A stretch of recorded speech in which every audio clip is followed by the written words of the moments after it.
Hello, welcome back to the most important episode ever of House of R. I'm Joanna Robinson. Joining me today, she is the one podcaster in all the world. It's Mallory Rubin. Hello, salty goodness. Oh, hello. Guys, we're here to talk about Buffy the Vampire Slayer. Oh my goodness. A long promised, long teased, long thought about episode. We had to do it someday. Mallory always said, we're going to do it someday. Mm-hmm. I never wanted to pressure her into doing it. And here we are. Buffy the Vampire Slayer. Oh my God. We are covering today in one episode of, I don't know, a 5-hour podcast. I don't know how long we're going to go. But we're covering all of season 1. And it's our plan going forward that probably in future seasons, we're going to try to get 2 episodes per season or something like that. But these are run through of a season. We're not doing episode by episode. We're kind of going season by season. Yet. Go back around. Before we get into all the things we have to talk about in season 1 of Buffy. All right. So before we get into all of that, quick programming reminders. Mallory and I and our pal Rob Mahoney are continuing to cover Alien Earth.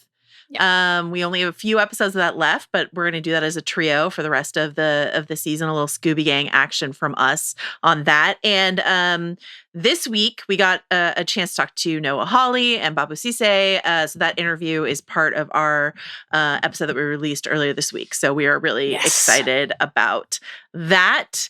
And then obviously we're here today to talk to you about Buffy the Vampire Slayer. Next week, we're talking about Hot Nolan Summer. It's technically still summer. It is. It is by the calendar. Yeah. By all calendars. September is still summer. So Hot Nolan Summer, we're going to wrap it up with The Prestige, which we meant to do in August, but someone got sick. Here we are.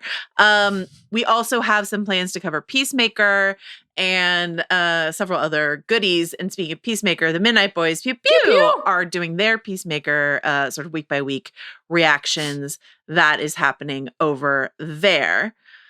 Mallory Rubin, that's a lot to keep track of. A lot of goodness from us. How can folks keep up with all that content?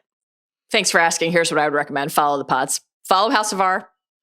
Follow the Ringerverse on Spotify or wherever you get your podcasts. And guess what? You can watch full video episodes of House of R and the Midnight Boys Pew Pew on Spotify and on the Ringerverse YouTube channel. So subscribe there as well. While you're at it, follow the Ringerverse on the social media platform of your choosing and send us your emails because the inbox is always open.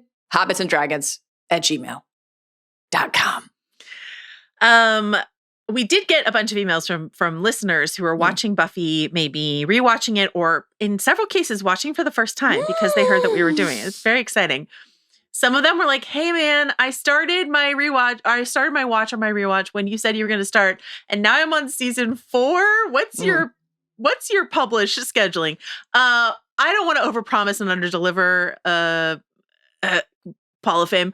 So I will just say, not sure what you mean or what you're referencing. We have no firm schedule, but I do know that Mallory plans to start watching season 2 immediately. Tonight. She's very excited to do that. Finishing this pod, got a few afternoon meetings, Thursday night football, NFL kickoff, Buffy season 2, episode 1. Season 2. So we're very excited to keep going. Absolutely. So we don't have a firm schedule. We plan to be done at least in time for the Buffy reboot, which just began filming this month. And that's Chloe Zhao is exec producing and directing. Nora and Lila Zuckerman. Sarah Michelle Gellar's involved. Skeleton Crew's own Ryan Kira Armstrong is the new Slayer. Severance's Sarah Bach is here. The studio's Chase Sui Wonders is here. And I'm really excited. Alias's Marin Dungy, who played Francie on Alias. Huge for me, personally. This one's for me. It's a great cast. Great cast. So I don't have firm answers for you about when we're going to do Buffy, but we will keep you informed, and we are really excited to do it. And I just want to say, I know everyone listening has experienced something like this, where you have this most precious thing to you, and you want to share it with a person who is so precious to you, and you were so anxious if they're going to like it. if they're going to see what you see in it, if they can better understand who you are, having watched it and stuff like that. So this is, Mallory and I have talked about some striking parallels between her relationship with Harry Potter and my relationship with Buffy the Vampire Slayer. This is my foundational text. Yeah. And it is a thrill of my life to get to share, not only share it with you on this podcast, but I got the joy of sitting and watching a bunch of episodes with you when I was in town. So just like, I feel really lucky. And I am just like already emotional because this is so important to me. Tear it up. Tear it up already. So the thrill of my life to be sharing this with you. I can't wait to get into all of it, our big picture thoughts. I can't wait to hear more about what this means to you, what the beginning of your journey was like. I feel like, on the one hand, this had to be the most stressful of the things we've shared with each other yet because of how dear it is to you, right? The stakes are so high, and also had to be the surest thing yet. I mean, there was never a doubt. It's so good. It just is. How I was going to feel about it. And also, we've talked about many times before, I've always wanted to watch Buffy and known that it was this missing thing, that something in my life was not yet complete because I had not watched Buffy. And so what better way to do it than watching it with you? And we talked about this a little bit when we started our Doctor Who pods, because that was another show that I got to experience for the first time with you, who had seen it many times before. And especially hearing you say that we've heard from a lot of bad babies who are I hadn't done this, I'm going to do it now. I just want to quickly hit a note that I hit on the Doctor Who pods too, and that we've both hit elsewhere before. It's it is never too late. Sometimes it can feel man, I miss this thing, and all these other people love it, and they cherish it, and they talk about it, and they reference it, and I feel oh my God, can I admit I haven't seen it or read it or whatever? Could I possibly catch up? There are so many episodes. Did it have to be consumed in that specific period of time? No. It's never too late to fall in love with something for the first time. And when you get to share it with somebody who loves it so much and they are your guide, as Joe is my guide, it is just the gift of all gifts. There's no one I would rather confront the Hellmouth with than you. I'm just so excited to be doing this. I will say you did spoil me by watching some episodes in person with me, though. Now I'm well, I'll be back in a couple weeks. So maybe save some season 2. Get a little me. of season 2 together. And I'm not the only one who's expecting it now. We had a third member of our viewing party. Halo was there. Not your husband, but Halo. Adam watched it through with me the first time, and he already has seen it. But Halo was there, so he'll be expecting your return. Halo was key to our enjoyment of those episodes. Speaking of people who are watching for the first time, because we're covering it, that is true of our beloved producer, Carlos Chiriboga, who let me know months ago when we sort of first decided we were going to cover the show that he was going to watch Buffy Vampire Slayer for the first time. He is already in season 3. I'm getting season 3 texts from Carlos. Yeah. But I've been told that he put together a special presentation. So we're gonna listen to this now before our opening snapshot. So Carlos, hit me with what you have put together. In every generation, there is a chosen pod. They alone will dive deep into the 90s fashion, vampiric skincare, and menu offerings at the Bronze. They are House of R. Oh my God, beautiful. Carlos, your announcer voice is so good. Very good. Killer. The menu at the Bronze is maybe the deepest mystery of all that we will talk about today. Spoiler warning, if we didn't already mention it, through season 1 of Buffy. Mallory has not watched Beyond, as we mentioned. We will not be referencing things that come in future seasons. We want to keep Mallory pure for what's to come. So you only have to watch up through season 1 of Buffy the Vampire Slayer. Let's go now to our opening snapshot.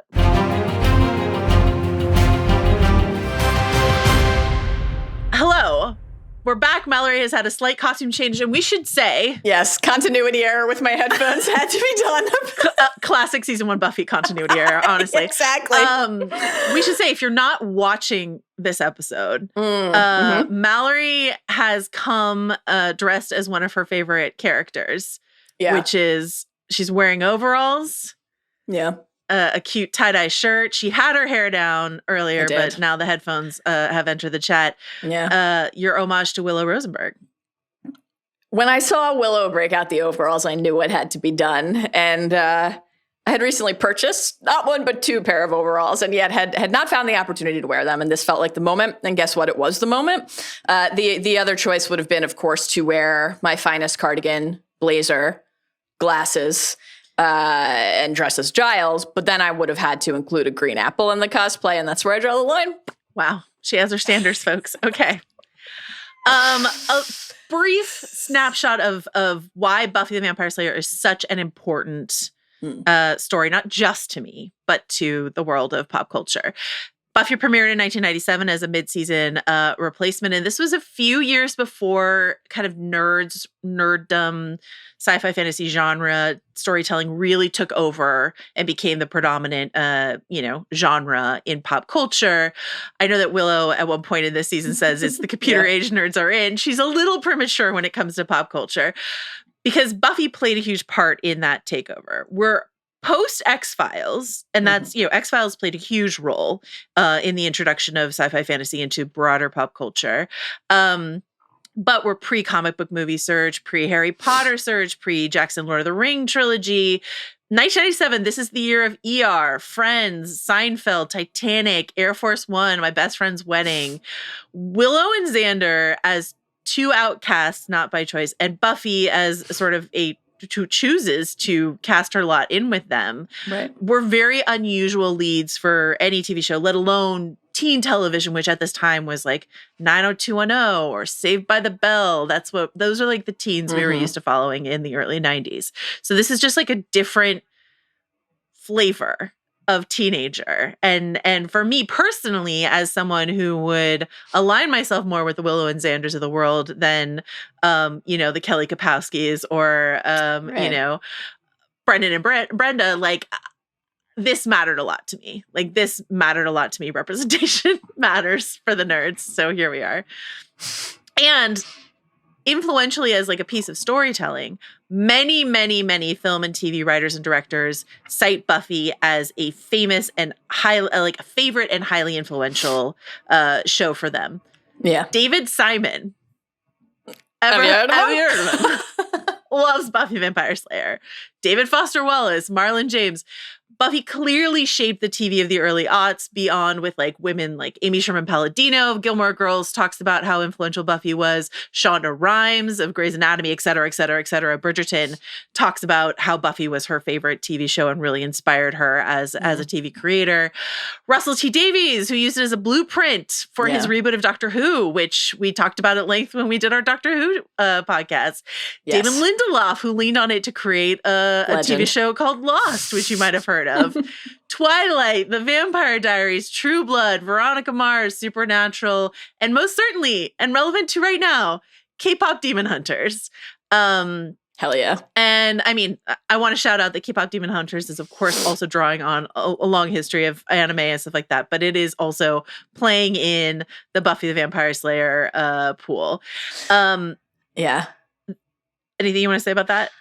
So this has been an interesting part of not having seen Buffy previously and now starting to watch Buffy, because there are a couple different contributing factors to what I would describe as feeling like I had, not in a way that at all diminished my desire to watch it properly, but like genuinely feeling like I had absorbed some of Buffy via osmosis throughout my life, right? Yeah. And some of that was watching a lot of other WB shows while Buffy was on, and just like seeing a lot of promos for Buffy or Angel when I was watching Felicity or Dawson's Creek or Jack and Jill or whatever the case may be, right? That was a big part of it. But then this, like hearing you go through all of the creators who would say Buffy is a sacred text, a formative text. Buffy contributed in some way to how they thought of the worlds that they wanted to not just inhabit, but craft and forge. So when watching those shows or reading those stories, when you hear people talk about, like hearing you talk about how influential Buffy has been on many of the things that we've covered or hearing those creators talk about it, you start to form a sense of what the thing is because of what it influenced. You start to understand it, like, by reverse engineering that understanding, which is sort of an interesting way to kind of like think about a thing and then to go in and consume it properly. Yeah. It's such an interesting experience. And I think probably like there are a number of people who have that sort of relationship to Buffy where they're like, I have a sense of this either conceptually or even beyond that. Oh, if Buffy influenced Doctor Who, if Buffy influenced Lost, then I have certain, I understand certain aspects of it before I've even seen it. But then to properly start to understand those, right, is like a really kind of magical thing. And then the other element of that with season 1 is that I know, despite only having seen season 1, that I still don't really know, right? It doesn't hit its stride until season 2. Yeah. I would say the season 1 finale is like a real, like a corner that it turns. Fantastic. But yeah, you get, this is proto Buffy is what you're getting here. Right. And what I really agree with you, everything you said about it's never too late. Yes. At the same time, when you get something like this that has been so influential and so imitated over and over and iterated over and over, then some of the things that were absolute lightning strike innovations in Buffy will then feel like, oh, I don't know, I've seen stuff like that before. And so it's going to be my job to be like, we hadn't seen this shit before when he did this. We didn't know. You have a couple of those coming today in the outline when I was like, whoa! Yeah, exactly. So it's really interesting to think about, to reverse engineer your understanding of something like Buffy. And, certainly when I get around to watching The Sopranos, I will have a very similar experience because, of course, Sopranos influenced so many of the shows that I love that came after it. And I also feel like I have a sense of what The Sopranos is, but it will be very different to actually watch it. So it's like a little, what you're describing reminds me a little bit of the conversation we've had a couple times, both when covering Star Wars and when we cover Dune, when people are like, boy, I watched these new Dune movies. It feels like a lot of Star Wars in my Dune. And it's like, well, actually. that's an interesting, that's an interesting, when you think about the passage of time, it's just an interesting thing about the passage of time. But mortality. No, I think it is, it's one of the great, genuine joys of like not just getting to watch stuff and read stuff, but then talk about it together on the pod, right? Is to like trace those lines of influence and understand the coaching trees and what originated where, stemmed from where. And then you think none of this stuff is linear. It's like all a web. And it's just really great to see so many new sparkly strands of it. Curling tendrils of story. Listen, I am going to have a Joss Whedon disclaimer in a second, but before I get to that, perhaps out of order, I should say we have to acknowledge the huge influence that the Whedon tone, the Whedon language, as a massive shaper of the MCU. An era of the MCU, like not just that phase where he was heavily involved, but the way in which that was just iterated and iterated and iterated across the MCU. That Whedon tone just shaped the whole thing. Yes. And also, we must acknowledge the astonishing parallels between I, Robot, You, Jane, and Age of Ultron. Moloch and Ultron both being like, I'm in the internet. Did not know that parallel awaited me. Shocking stuff. And equally successful endeavors, I would say. The way in which this show masters and popularizes the idea of episodic storytelling inside of a season-long arc was revolutionary. This show coined the term big bad. So when you talk this about, was a shock to me. This was the one where I was like, what? It comes from this. It's the reason if you go to the TV Tropes website, a website that I love to visit as we explore certain texts. If you go to the landing page for Buffy the Vampire Slayer, the opening of that is Buffy the Vampire Slayer is the reason this website exists. It is the germination of so many tropes that we've come to know and love. But yeah, the idea of the big bad comes from Buffy the Vampire Slayer. 7 seasons. 1997 to 2003 on the WB and then UPN. And I just want to really shout out, I think about this all the time whenever, there's like a one and done season of something on Netflix that like so many networks and streamers are so quick on the trigger to cancel things. And I think all the time about how the WB would be well within their rights to have canceled Buffy the Vampire Slayer after this first season, which is bumpy.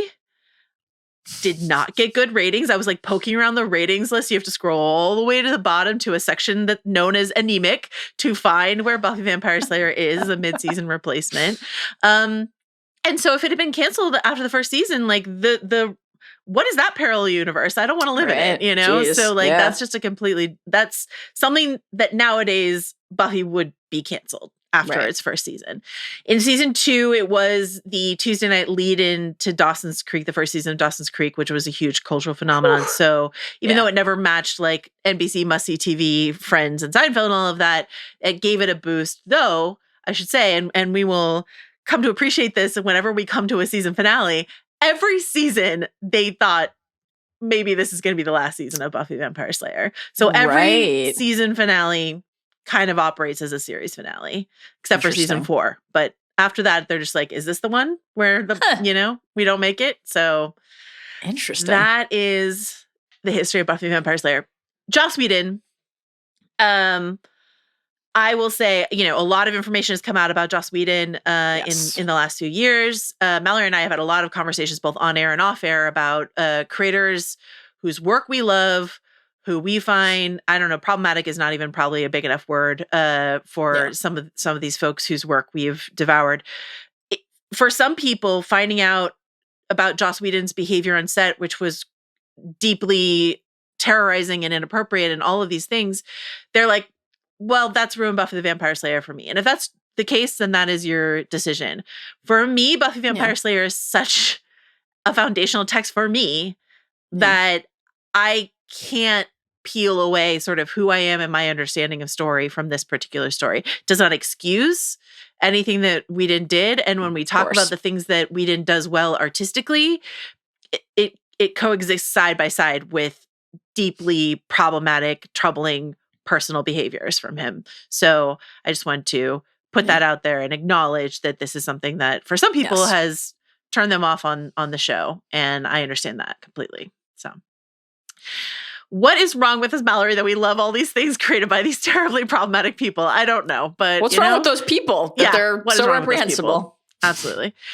Mallory, Rubin, you already mentioned a bit. You've given us a sneak peek, but give us your sort of big picture. What was your experience like going through the famously spotty, you were warned, first season of Buffy the Vampire Slayer? Oh man, I had a blast. I just had a great time. I really loved it. Like it's interesting because I'm watching it in a couple ways, right? Like I'm watching it through your eyes. I'm watching it through my own eyes. I'm watching it through the eyes of just like this understanding of knowing how foundational and like elemental it is as a story, a fandom, like a community for so many people who I love. And like knowing that season 1 is, while the beginning of the journey, not at the same level as subsequent seasons, is like, I think, helpful knowledge to have when you go in. Mm-hmm. But I'll say, like, I wonder if I guess I can't say if I would have felt this way exactly if I hadn't known that, but I do know that, so I can't like rob myself of that knowledge, right? I'm like, man, I know that like, it's like season 2, season 3, we're cooking. Yeah. And so I think that allowed me to like, even the, outright goofy episodes that we get, I just found like quite charming.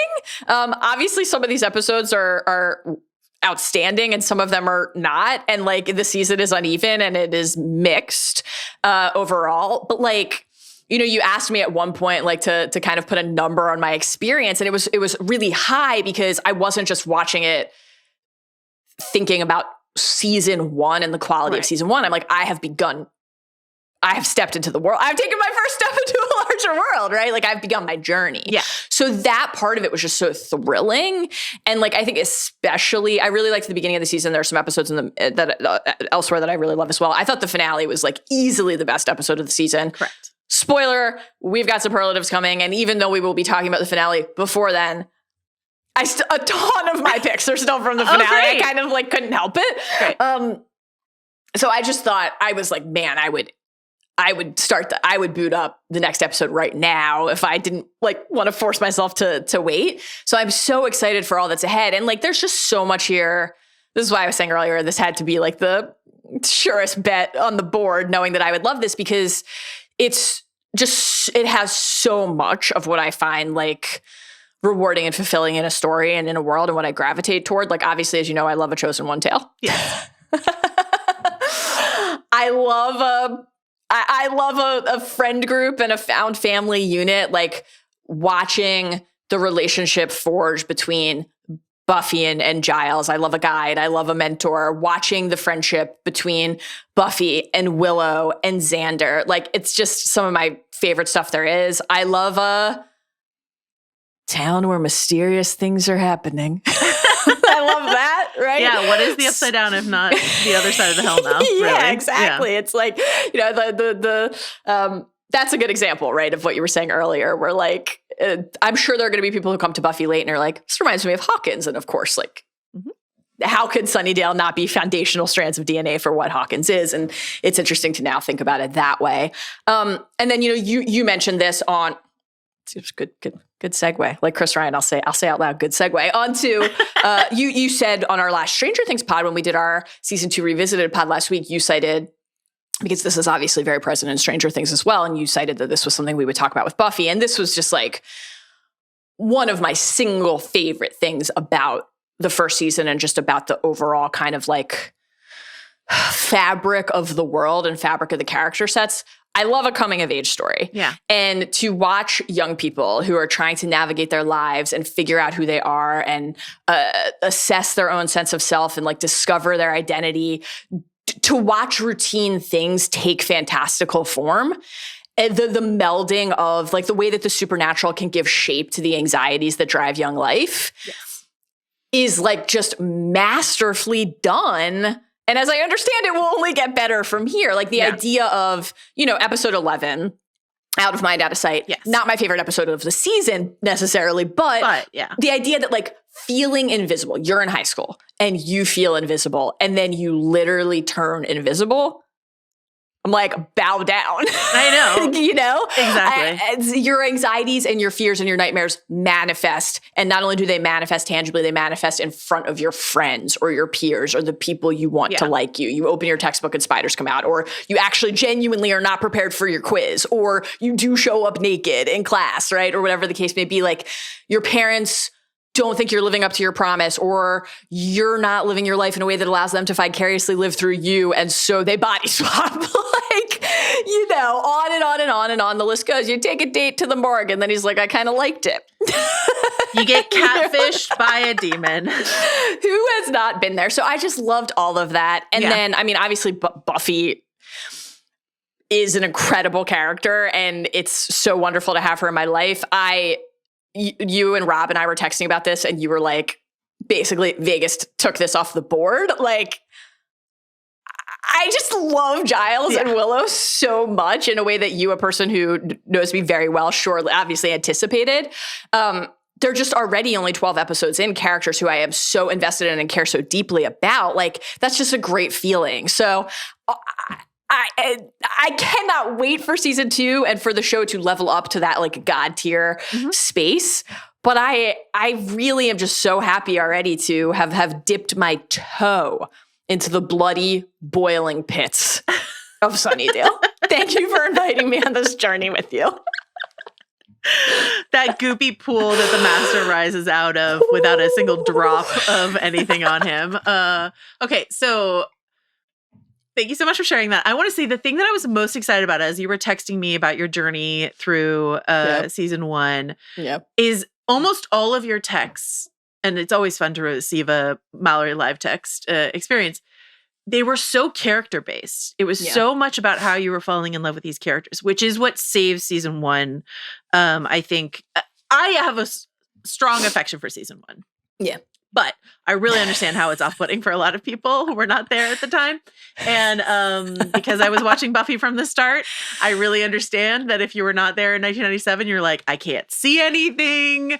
What's with these weird puppet monsters? Did that lady's head just spin around? I don't know how I feel about this. What's up with the character of Xander? Like, all this stuff are great questions to ask yourself.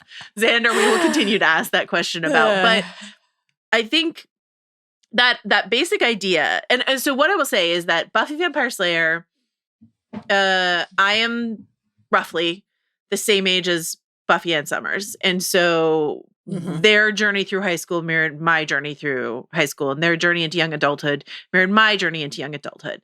And this idea that you touched upon, that your small problems that feel massive to you as a teenager are actually world-ending. There's this somewhat cheesy line in the pilot when Joyce is talking to Buffy, and she's like, I know. If you don't get to go out, it's the end of the world. And it's when like, you're 16, everything feels like the end of the world. It's on the nose, but it does. But it's what the show does so well. And so then later, when your online boyfriend turns out to be, a demon that then gets inside of a robot body or whatever the case may be.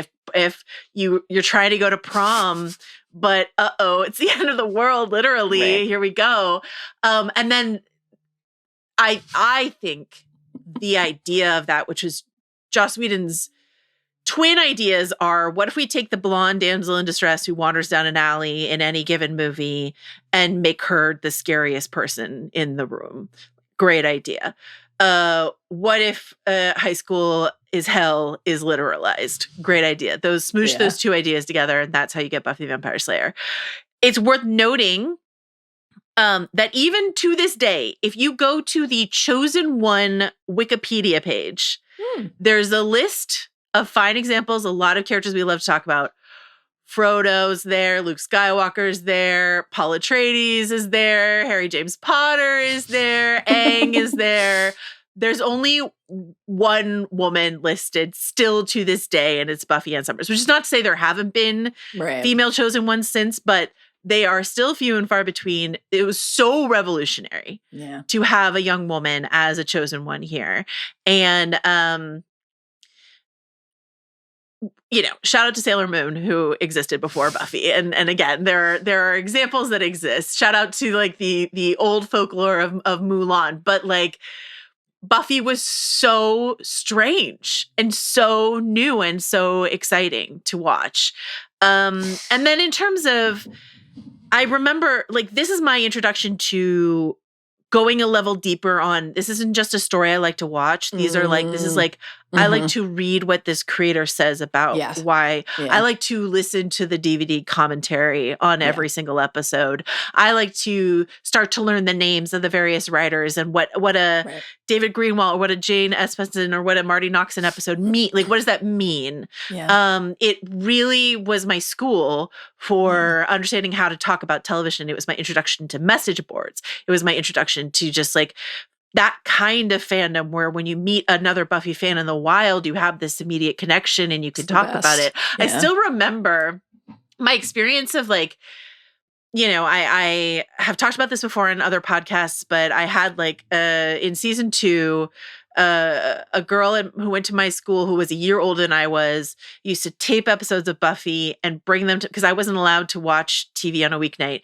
She would tape episodes of Buffy, bring them to me, and then I would watch them and bring the tape back to her. And that's like, I would watch it on the weekend and bring the tape back to her. And that was one way in which, and then we would talk about the episodes. So that was one connection. Or when I got to college, none of my friends in college were Buffy fans.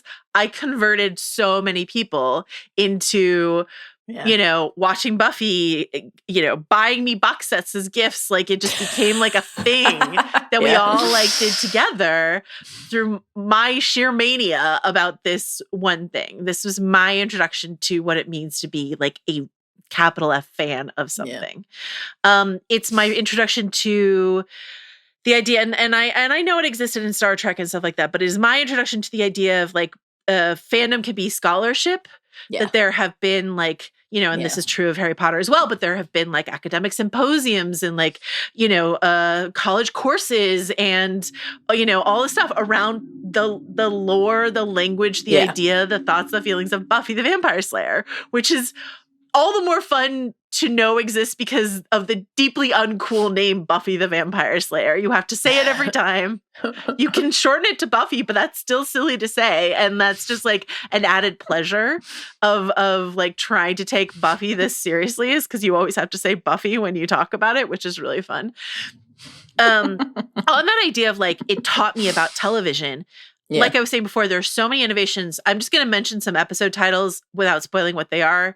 Because, you know, but like there's episodes like Hush in season 4, Once More with Feeling, The Body. I would say there's some stuff coming in season 2 and season 3 that plays with form. The importance of the 2-parter, all this sort of stuff just really taught me what you can do to pull apart the idea of an hour of television and put it back together in a different shape. And so I'm not here without Buffy for sure. And in many different ways. And it's just a pleasure to get to share that with all of our listeners and with you. So that is what I want to say about what Buffy the Vampire Slayer means to me. One thing to take it out of this super serious plane into something a little lighter.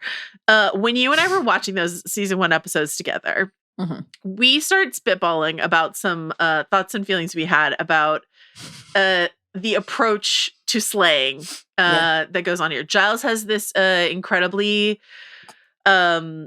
intricate cabinet of weapons, but they're all ye old weapons, which is fun in the context of this. It's just a further hilarity to watch blonde Buffy hoist an axe or a crossbow or something like that. But you and I both know plenty about why crossbows are inefficient weapons.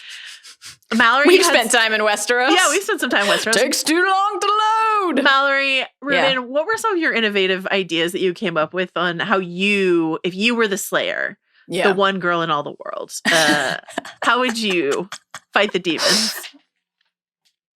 So, thanks for asking. Couple things that I felt we very effectively brainstormed in real time and landed on $1 billion idea.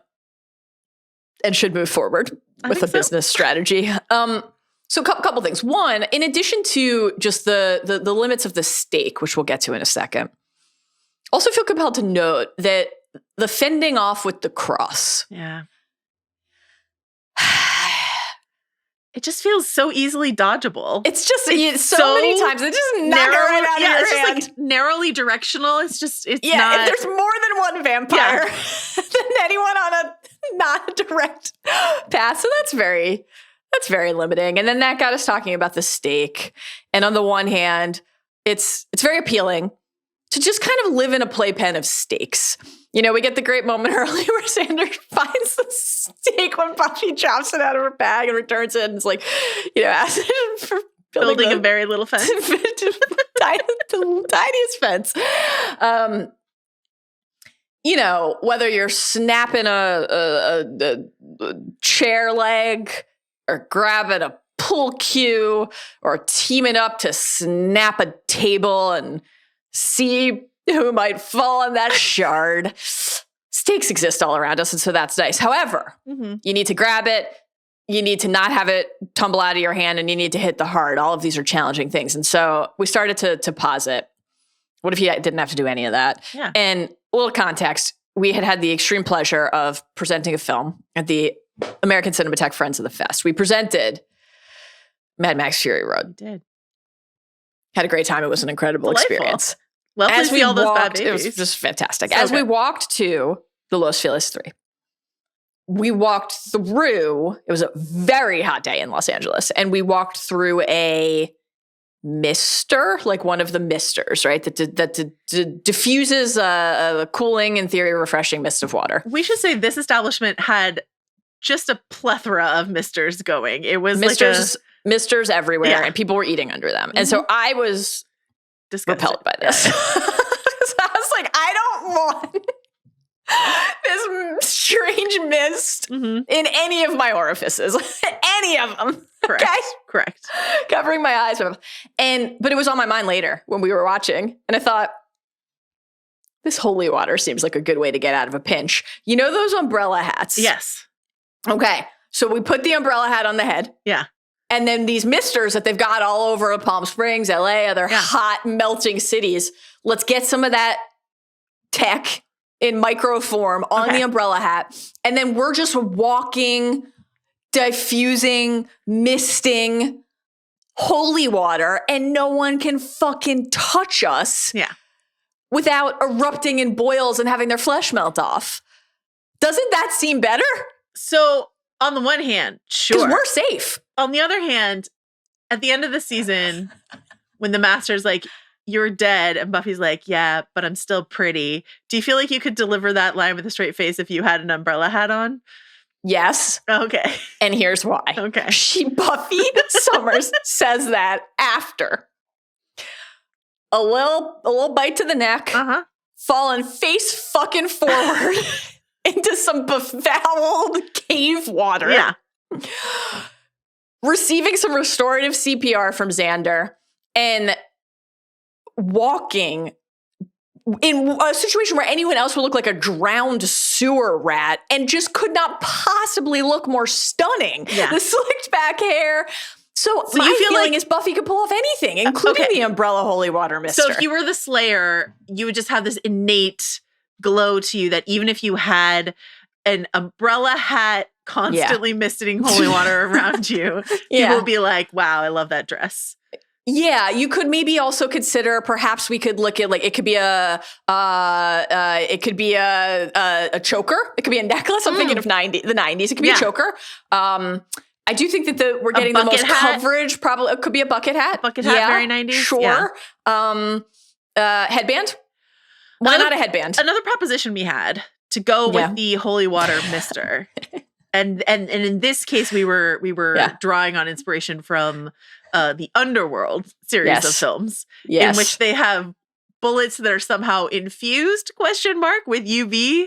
Don't really understand it. I'm not a scientist, though. Not a bullet scientist. Add it to the list. But I think what is available to us, because UV lights exist, could we not craft a shield of some kind? Yeah. You run into some of your directional issues that you have with the cross, but a massive shield would be much more effective than a mere cross. Shield of UV light. I love and this. You just sort of spin around and you're just dusting and spritzing as you go. You know, not only is the shield offering protection. Yeah. Your guy Luke, this fucking dipshit, got by a fake out beam of light. Yeah. I thought, genuinely masterful moment of television. I was riveted. And so it could also potentially have some sort of positive effect in that respect. I think this is a good idea as well. And, there's something obviously nice about the kind of familiar warm bath in a vampire story of, like, you have your steak, you have your holy water, these are the ways that we're exposure to the light, etc.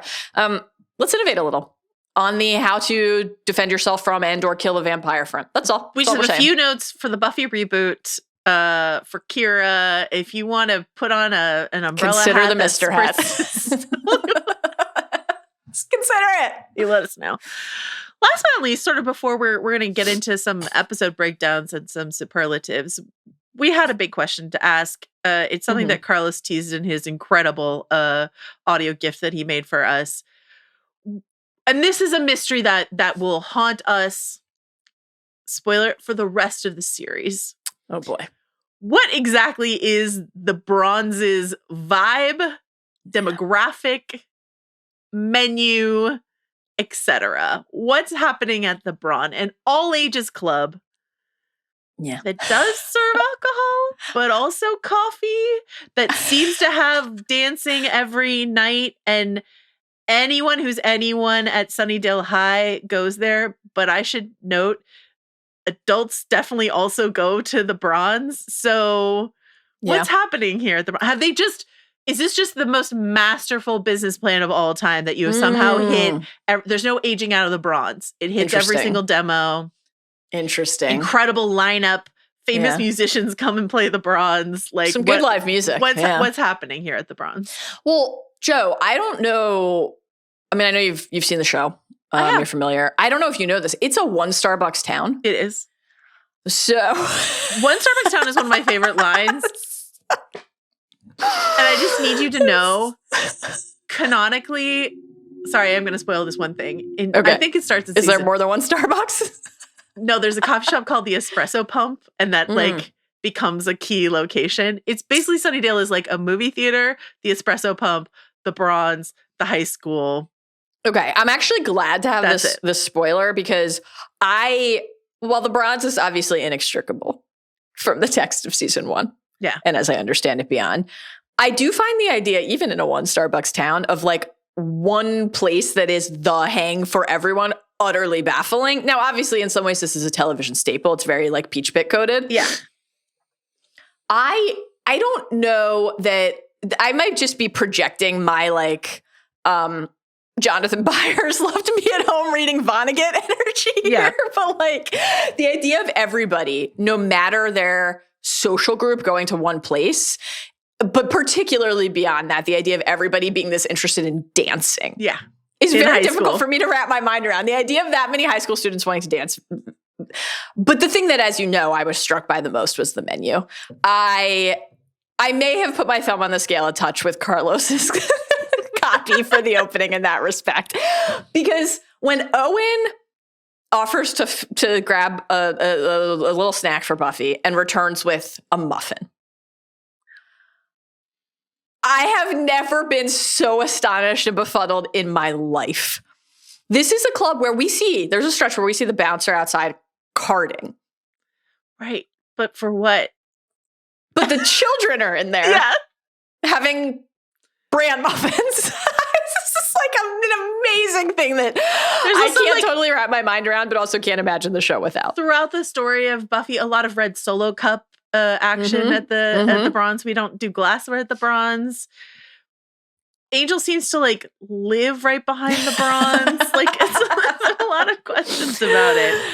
Oh man. Every single Sunnydale High function takes place at the Bronze. That's another thing. Yeah. It's like the spring fling is going to be there. Cordelia is going to be crowned May Queen there. Like it's all happening at the Bronze. Wild. It's like not as strange as it should be when Giles is there draped over Buffy. Oh, that's my number one note. Don't stand so close to me, Giles. I mean, do if you're Mallory. I would love Giles to stand that close to me. Please. Bronze, an enduring mystery. HobbiesandDragons@gmail.com if you have further thoughts on the Bronze, the mystery that is the Bronze. Did your high school town have a Bronze?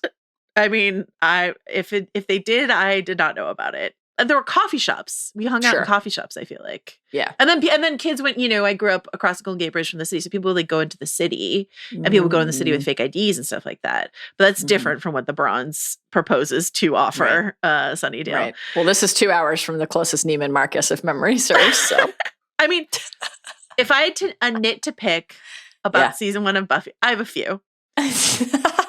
One that really stood out for me in I, Robot You, Jane is how we're getting around. Because Xander has a skateboard that we see in one episode and never again on the show. Yeah, he wipes out. Cordelia has a car, and that is an important plot point. Buffy doesn't have a car. Willow doesn't have a car. Giles does have a car. When boy, does he. When Buffy is stalking Dave and I, Robot You, Jane to like a computer, a derelict computer company. She sees him drive away in his car. And then when he arrives, she is also there. And I'm like, did Buff get on the bus? and say, follow that car. How did Buffy follow Dave? I don't know. But Slayer speed in a one Starbucks town, maybe she just ran really quickly after him. But that helps if everything is concentrated around a few blocks. Oh, man. Now we're going to do what we did in our Doctor Who episodes, which is we're just going to talk briefly about, in this case, 3 episodes that are sort of standouts before we get to our season-long superlatives. So we don't have time to go into every single episode, so we picked 3 episodes, sort of talk about a little bit in depth. So this is our favorites. The choice is pretty clear here. We're going to talk about the 2-part premiere, Welcome to the Hellmouth and the Harvest, and then we're going to talk about Prophecy Girl, the finale. Weird. I was told when you said it was pretty clear which episodes we would be talking about as the standouts that we would be talking about I, Robot Eugene and Puppet Show. And Puppet Show? Okay. Is that not the case? Yeah. Gotta be honest, I had a great time watching I, Robot Eugene. I think Puppet Show is actually deeply underrated. Honestly, I really like that episode. Sorry, man. I do. Welcome to the Hellmouth / The Harvest, written by Joss Whedon, directed by Charles Martin Smith and John Kretschmer, in which Buffy comes to Sunnydale, meets Giles, Angel, Willow, and Xander for the first time. R.I.P. Jesse. Yeah. We've got the cold open with Darla, who we will meet again in the episode Angel. I think this is a perfect opening for this TV show because, of course, the Buffy down an alley interaction that she has with Angel is iconic. It's similar to something that happens in the Buffy movie, this idea of like the vulnerable blonde down the alley and she turns the tables. But the fact that they introduced that here with Darla as a vampire is just an incredible, even though Darla in the premiere is a completely different character than Darla in Angel. That's okay. These are some learning curves we have. It's just, we're in the high school. Yeah. We've got a guy being horny. A lot of these episodes in season 1 are this teenager is horny. Usually it's Xander, sometimes it's Buffy, sometimes it's Willow. Listen, it happens to the best of us. But and every episode that featured Giles, so every episode it was me. Mallory's horny. Giles. There you go. Oh man, yeah. That opening, what just a tone setter. Like, we will be subverting your expectations right away. You think Darla's going to be the one in peril, and no, she turns and she's the vampire. It's just great. Immediately great. You visually cannot see anything because it is very dark and not well lit, but it is dark and grainy. As you squint at the screen as to what's going on, it's an incredible piece of storytelling. How does this work? Let's go through the character set and talk about how this works as an introduction to all of our key players that we will meet in Sunnydale. I rewatched earlier this morning. There was a 30-minute unaired pilot that they used as sort of a pitch deck of a kind. And you can watch on YouTube. It exists. If you thought the aired episodes were dark, good luck watching this on 30 minutes of unaired pilot. Someday we will get the Game of Thrones pilot that never was, Mallory. Someday they will release that footage. Dare to dream. The cast is all the same except for Willow. And Stephen Tobolowsky plays the principal, which would have been great. The Willow is I'm sure she's a lovely young woman, absolutely incorrect, and it was absolutely correct for them to recast that role. But a lot of these, it's only 30 minutes versus a 2-hour actual premiere. Yeah. So like Jesse isn't there, the Master isn't there. There's a lot of other stuff that isn't there. But like, is the bronze there? No bronze. The library looks different, but there is a dead guy in the locker. Okay. And Cordelia is here. But we are missing this really crucial moment. We get the introduction of Cordelia meeting Buffy and saying, game recognized game. Yeah. I see you. You're a fashion girly. You're from LA. The cool where test. There are many Starbucks. Like we are going to be pals. A very there but for the grace goes Buffy. This is who Buffy would be were she not made the Slayer. And that becomes clear at the end of the season, the penultimate episode. But then that introduction goes into this Willow moment where Buffy, and this is not in the unaired pilot, and I think it's one of the best moments of the premiere, where Buffy watches Cordelia be cruel to Willow, and then Buffy makes the decision to go up to Willow and make friends with Willow. So Buffy, we learned so much about Buffy in that moment where there's safety in being welcomed by a Cordelia into the popular clique, and Buffy turns around and does the unsafe thing, but the good and right thing, which is to connect with Willow, who is in fact much cooler than Cordelia. So in terms of the Cordelia into the Willow introduction, what did you think of all of this? How did it work for you? Oh, I thought this was fantastic, just wonderful, and kind of instantly winning in all respects, but like obviously for Buffy most of all, because like how can you not feel tenderly toward Willow and like want somebody to support Willow and choose Willow and make Willow feel welcome and included, and not like she's not even just being actively bullied, but any version of that, like more passively left out or shunned. Like the fact that Buffy chooses to risk her own social currency in order to not only like do something that feels moral, right, but to do the thing that feels right more broadly, right because it's moral, right because it's good, but also right because this is somebody that she is interested in spending time with and thinks could benefit from having the confidence boost of learning from her. And like, it's just all wonderful right away. And, you know, this is like the thing that you can do in a story about young people that like, it's not like you ever have to stop making choices like that, but that's when it's most keen in your life, right? Where every decision you make feels like permanent in some way. And for Buffy to embrace that in full is like, just makes you love her right away. I was really interested to watch, because I had never seen the movie either, to watch the movie after. Yeah. How was your experience with the movie? Shocking. I watched it last night. Shocking is the only word I can think of. Downright astonishing. First of all, seeing Ben Affleck for like 12 seconds on the basketball court was just a wild and surreal experience. But I think they dubbed him too. They overdubbed him with someone else's voice. Yeah. You know, there's obviously the like when Buffy goes into the dark and spooky alley, the warning sign that evil awaits is like period cramps and aspect of all of it, that I was like, what is happening? Yeah. Just astonishing. But because I watched season 1 first a couple times and then watched the movie, and obviously it's different. It doesn't even necessarily bear mentioning, but like this opening note in episode 1, where right away we see that Buffy is compassionate, is I think such a more effective starting note than like where we are in the movie, where Buffy is part of the cool clique and is a dickhead, and then still goes on a journey and is a character on an arc, and that's interesting in a different way. But this is just like not a cheat, but like an earned shortcut to endearing us to this character and that their friendship and them as a duo, and then like what it does also to establish Cordelia as one of my favorite figures in a story. It was like somebody who is doing things that I find actively repellent, but I love to watch. Like such an incredibly entertaining character. And then obviously like, you know, toward the end of the season, which obviously we're talking about the beginning, but when that starts to soften, it's a compelling thing.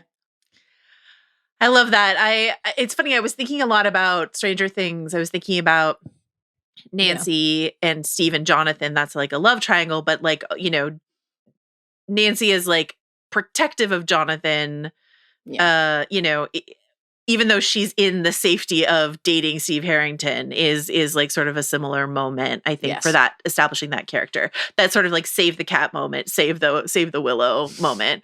I love that you watched the movie, which I told you I thought you should.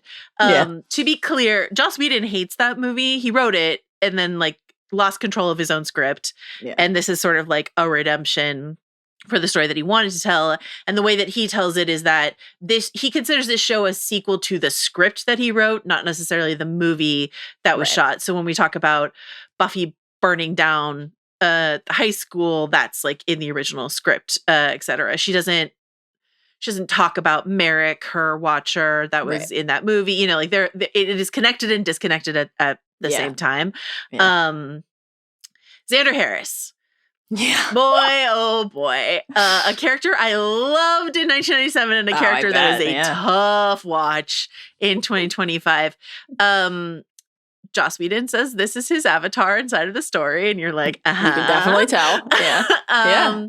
And this is an archetype that was like very popular in the late 90s into the early 2000s. And I just thought he was so fun and funny. And now I watch it and I get deeply aggravated. And there are moments, I will say, in season 1 and throughout the show where, like, especially when you get to the finale and Willow sort of like rebuffing Xander and stuff like that, there are moments where the show is like aware of Xander's bad behavior. Mm-hmm. But I do hear from a lot of people watching Buffy the first time, am I supposed to like this guy? And yes and no. You know, it is your mileage may vary, absolutely. But he's established immediately here from the jump as, you know, as soon as he runs his skateboard into a railing, he's drooling after Buffy. And this will be true for the entire season. And that is the least interesting thing about Xander. And thankfully, it's not the only thing we will ever have to deal with when we deal with Xander, but it is his season 1 plot, essentially. Or barring for when he's horny for his teacher or you know, horny and a bully in the pack or like whatever it is, you know, it's a tough season for Xander Harris. So at least he, while under the hyena curse, did not eat Flutie. He was in a jail cell, and so he could not. So that's something. Xander feels, one of our categories today will be like the most 1997 thing about season 1. And Xander feels very much like a product of his time. Like, he makes complete sense to me as a high school boy in a 90s TV show, actually. Absolutely. You know, and like, obviously, like we're of the age where that is a recognizable thing to us. I can see how maybe like younger people watching it for the first time now would be like, what is this? I think that obviously there are plenty of things that Xander says and does that make you groan or like grab your face, but in a way where it's like, because you care about him and he's like a member of this group that you care about, where like you kind of want him to behave do better. Yeah. So like it comes from a position of like obviously not actively disliking him, but almost despairing that he's like so retrograde in certain respects. You know, he's certainly on the writer avatar front.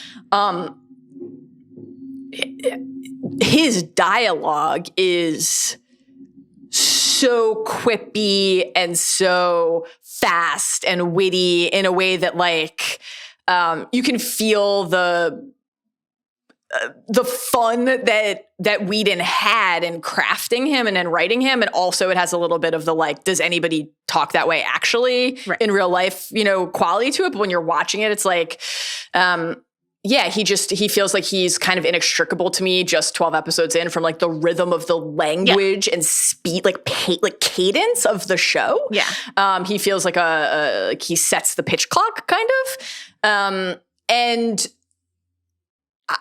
I think that Xander, while again, he says and thinks and does some things that I wish he would not say and think and do, has a good heart, you know, and cares about his friends and is loyal and is brave and also sometimes very foolish. And to your point, like that moment where, as an example, where the show is aware of that and kind of calls him out on it when Willow is like, you know, you think I want to go with you to this dance and watch you wish that you were with her? Mm-hmm. And he's like, I didn't think. Yeah. You know, I didn't think. And like, I think that it's obviously a very different context again in the episode, but I loved the moment where Xander is a part of the pack, a part of that spell. But that great moment where Giles is like, it's devastating. He's a 16-year-old boy. Yeah. And it's like, sometimes 16-year-old boys are assholes and dipshits. And that doesn't make it okay. Naturally, but like, you'll have to kill him. Like, naturally, absolutely. You'll have to kill him. Oh, Xander. I can see how in real time, basically everybody watching it would have been in love with him, though. I cannot apologize for my 1997 self. I've just grown and learned since then, and I know more now. Giles. Giles Exquisite. is so, having watched the film, you got to watch Donald Sutherland show up as this Watcher, and this idea that Buffy is an unusual Slayer and that she was not like trained.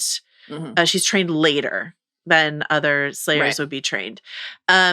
Merrick, the character that he plays in the movie, is like a seasoned Watcher, and something that Joss Whedon has talked about in terms of the auditions that he fielded for Giles is that most of the other actors who came in to read for Giles read as this sort of like musty, fusty exposition machine sort of character. Mm-hmm. And what Anthony Stewart Head brings is this sort of uncertainty, this like Giles. And I have some notes for the Watcher Council why you would send an uncertain, Giles is the best and perfect, and we love him. But he is an uncertain, untested Watcher. Why you would send that person to watch the one girl in all the world and not like your most seasoned person is a question I have. But I have so many questions for them. But Giles being sort of uncertain in his role at the same time as Buffy is uncertain in her role or actively rejecting her role. He becomes this father figure. The relationship between Buffy and Giles and Willow and Giles and Xander and Giles is the beating heart of the show. Like it is research boy. It is so important. Buffy and Giles is so important to me, to the world, to everyone. But like, I just think that it was clever to sort of also put them on the same foot. Inside of this, and that was partially casting and then writing to the casting as you go forward. So I know you're a huge Giles fan. I'm a huge Giles fan. I love the way that they introduce him here, and the cleverness to have him infiltrate the faculty, so he has a reason to be at the school in that beautiful library set that has mysterious backstacks that you never see. Yeah.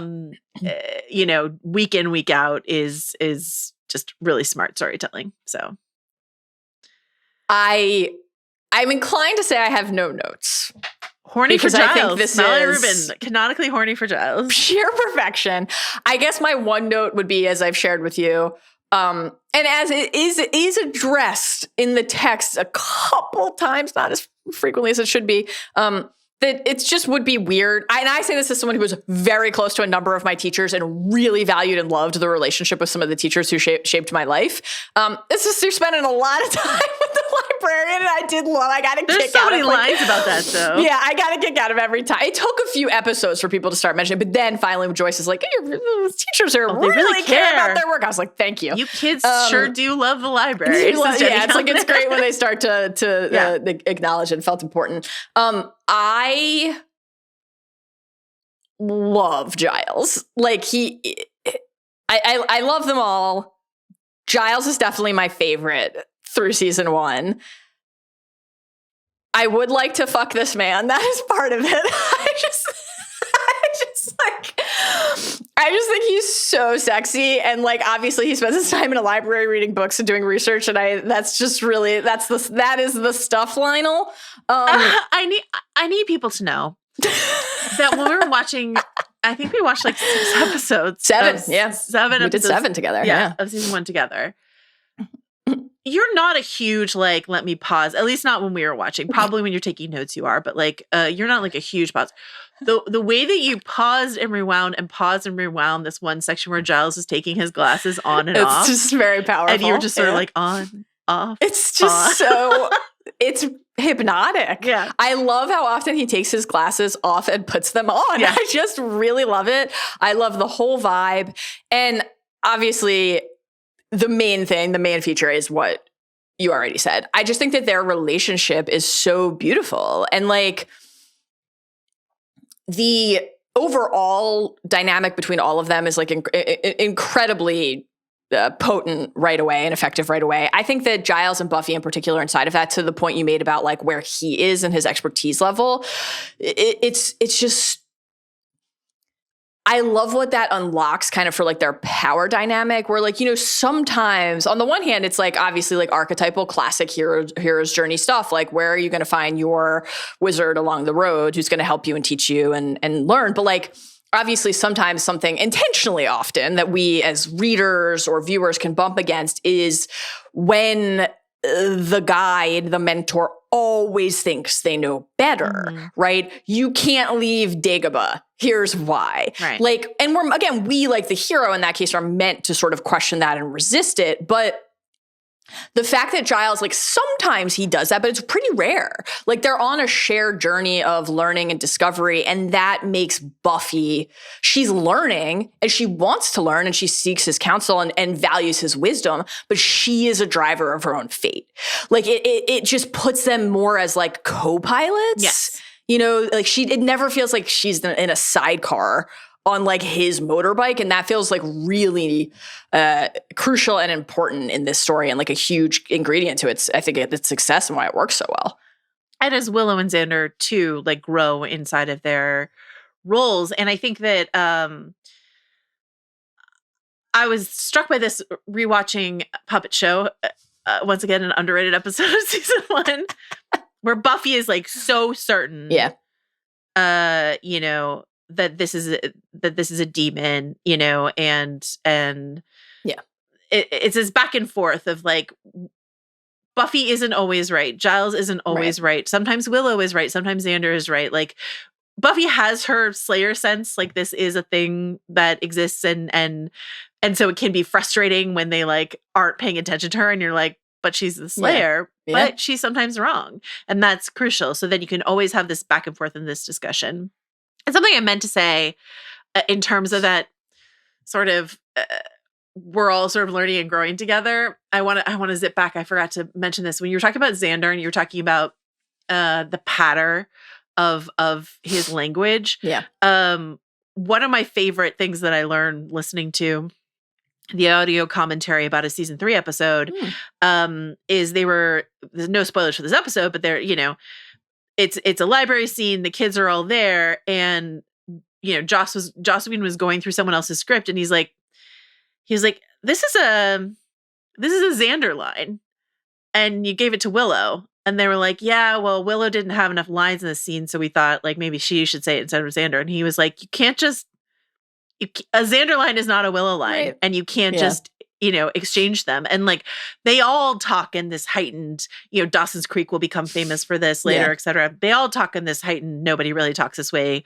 kind of way, but they do have distinct voices. Yeah. Oh yeah, definitely. And so this idea that like a writer was like, oh, I can just give a Xander line to Willow and Dawson. No, unthinkable. You can't do that. I love that's a great anecdote. And like, obviously Giles is a crucial part of that too. Like the way some of it's the British accent and the fact that he's older and has a different history, but like he brings his flair and his flavor to the conversations and to the dynamics. And like, the fact that like they can all be so assured and then also can kind of be like, when the moment is right, like abashed is, it avoids anybody ever routinely feeling like an insufferable know-it-all, It's like they're all on a journey of discovery together and they have things to teach each other and they can all feel inadequate and they can all feel like they're right. And it's really fun to see what like the context of a given moment or plot point brings that out in each of them. And I'm really interested to see how that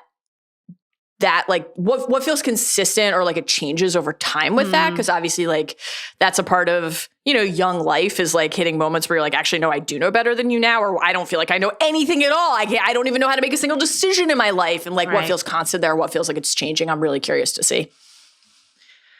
Speaking of insufferable know-it-alls, Giles is like, comes to us fully formed. This is who Giles is. And, Perfect. The best performance of the season. Oh my God, he's so good. All of this is great. Then we get David Boreanaz, and I am not an Angel hater necessarily. I don't feel that way about him, but we talked about this when we were watching these episodes together. Yeah. David Boreanaz has talked about this. He was like plucked off the street. I believe he was walking a dog and was discovered and then cast into this, and he had no idea what the fuck he was doing. Yeah. And he had never done professional acting like this before. Sarah Michelle Gellar had done soap operas for years. Like, you know, she was like a seasoned professional. He was just trying to pretend like he belonged there. Mhm. Angel is written very differently in the first couple episodes. It's not till like a mid-season that they coalesce on what his personality will be. And David Boreanaz, you could tell, is just really trying to like run to catch up with what he's asked to do. And in the pilot, it's like being kind of smirky and quippy, which is not who Angel will be for most of his time here on this planet. And so, and with, as really you noted when we were watching together, of just a astonishingly robust collar, very large collar, the biggest collar. Real. This is a bit a Ringer reference, but real like normal collar. Find a new slant, Colangelo stuff there. Especially in an episode where Buffy is identifying vampires by how outdated their clothing is. The massive collar on Angel is interesting. He's got the velvet jacket on. Which I like.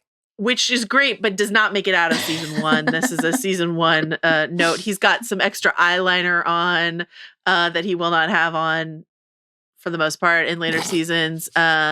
So all of that is it's very interesting to meet Angel here and how they had just not quite figured it out yet. Yeah.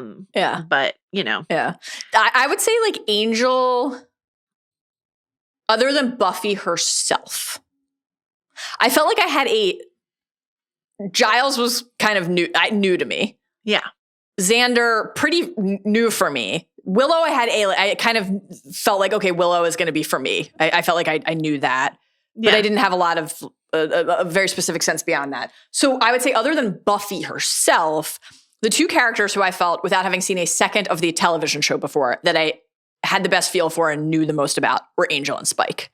Mm-hmm. Because of, again, just like absorbing, inescapable, right? Being and I should say, actually, this is, because maybe some people are like, well, I don't understand why I hadn't watched Buffy. And you're watching Jack and Jill and not Buffy. Dude, I fucking loved Jack and Jill. I loved Jack and Jill. Obviously, Felicity, the formative text of the time, and Dawson's Creek is noted. I watched a lot of Seventh Heaven. I was watching a lot of WB. I was 11 when the show started. So I just was, I was too scared. It seemed too scary for me. I don't know why. I guess maybe it was just the era where it felt like, how would I catch up on this? Whereas like if it had been a few years later, I feel like I would have just been like, give me that box set. I don't know. But yeah, in real time, I think just I felt like it would be a little too scary for me. So I didn't watch it when it started. And then I don't know what took me so long. But I love that the fact that the universe kept me waiting for you. I love that you were watching Felicity at like 13. Not only was I watching Felicity in real time from day one, I was watching it with my mom. That's great. I'm sure explains a lot. I love that. I want to mention Jesse, Eric Balfour, here with us briefly in this two-parter, playing Jesse. His death here, because I've seen some critiques of this first episode saying like there's nothing really that special. Buffy just has to like fight a couple vampires, and there's nothing really like that twisty or special about it. I think Jesse is what is special about this, because he's introduced. Eric Balfour is introduced in the opening credits with an "and" at the end of the opening credits. So if you're like media literate, you know, hey, that guy's important. And that was the best that Whedon could get away with, because what he really wanted to do was put Eric Balfour in the opening credits. He really wanted to fool everyone into thinking that this was going to be a gang of 4, that it was going to be Jesse and Xander and Willow and Buffy, and that's who it was going to be, and then kill him and then have him be an antagonist in the second episode. That is such a Whedon move. Yeah. And budgetarily, he could not make that happen. So the best he could do was and Eric Balfour in the opening credits. But Jesse dying and then playing that he's still Jesse, and then revealing that he is a vampire, and then getting to play a demon that wears the face of your friend. That is such an important Buffy idea. And it is done that like merciless Whedon, I will kill anyone I want to in order to twist the knife on the plot and on your main characters to make them feel the most anguish. That is one of his favorite moves. And again, this was, before spoilers for the MCU, he kills Coulson. Before spoilers for Firefly, he kills. I can't even say it if people haven't watched Firefly. A main character in a beloved character in that show. You know, like Great show. Before he starts doing all of that, its origin is here with Jesse. So it's a key seed that is planted and will flower across many different shows and films going forward. I thought this was dynamite. I did not know that this was going to happen with Jesse. I did have I didn't realize, like, because I feel like, again, like the Scooby Gang is something I understood existed and knew about. And I'm like, I don't really like Jesse. This guy's face isn't really like popping into my mind there, but still the speed with which that happened was astonishing to me. And I say that as someone who's like weaned on Game of Thrones, right? Like, I mean, we're in the era where we're programmed to expect the unexpected. Right. And I was still astonished by that for all the reasons you just said. And like, I think it's brilliant. And like, not only because it is shocking and bold, but it's interesting to hear you say that some people are like, okay, well, is the 2-part kickoff event kind of at that tier? I think what it does to establish not only like the high school story element of it entwined with the supernatural, but then the like emotional stakes is very effective, very, very tidily, very early. And the idea that people this young will have to make choices, will be confronted with choices that grave, is such a heavy thing to have to face. Now, because this is Buffy and this sort of like tonal alchemy is part of the magic of it, you can pair something that horrific and severe, Xander, like being asked by his best friend if basically he has the courage to kill him, with the comedy with the shoulder bump of a person running a patron trying to flee the bronze and like knocking Jesse into the stake, which, spoiler alert, is going to be my pick for a category later because I thought it was just absolutely incredible. So yeah, that's like, I was really, I was not expecting Jesse to be out of our lives that quickly in that fashion, but it told me a lot about what to expect for the rest of the show. Joyce is also here. We've got some notes for Joyce. We've mentioned, some of the stuff that she says. This is not our most impressive Joyce debut. Also, a different haircut than she will have for the rest of the series and stuff like that. But Joyce is here, and your boyfriend Luke is here. Oh my God, Luke! I love Luke. You fucking love Luke. I love Luke. And then Buffy herself. I mean, we've talked about all of these people are orbiting Buffy. And Sarah Michelle Gellar, again, who has her background in soap opera acting and is like really fun and funny. And then when asked, especially like when we will get to the finale, to dial up the melodrama emotion, she knows how to do that so well. She's fantastic. She looks great. She, the fight scenes will get better as the series goes on, but never great, I will say. I'm just like, no one does it like Sarah. She's just wonderful. And I think she gets weirdly kind of overlooked because your Giles and your Willows and some of these other big characters that are coming, your Spikes, your Anyas, your all these other characters are like sort of flashier in their way, but like none of this works unless you have Sarah doing such a good job with Buffy. And she's just phenomenal casting. Really, really good. Especially like, you watched, actually with no love and respect because Christy Swanson sucks as a person, but like you watch Christy Swanson do this in the movie. And so there's like that version of it. And it's just not the same. Doesn't have the goods the way that Sarah does, Yeah. Yeah.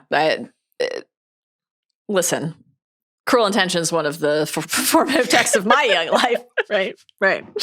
American Pie as well. And so having those really shaping like middle school Mal and then coming to this, which obviously was before both of those things. It's been interesting. She's fantastic. Like she's just exceptional. She has to, hit so many different notes and really immediately make you believe in that many different relationships.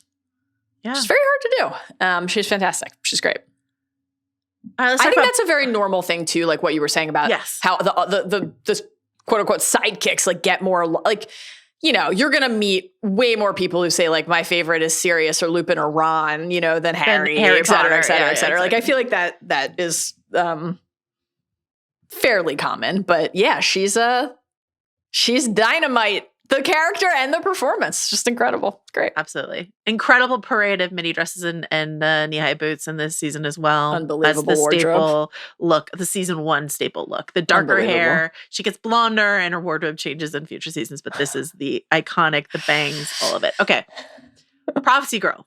Yeah. I have so many picks coming from I felt, I don't know what, I couldn't help it. So many of my categories are from this episode. I just thought it was so good. It really, really changes the tenor of the entire show, I think.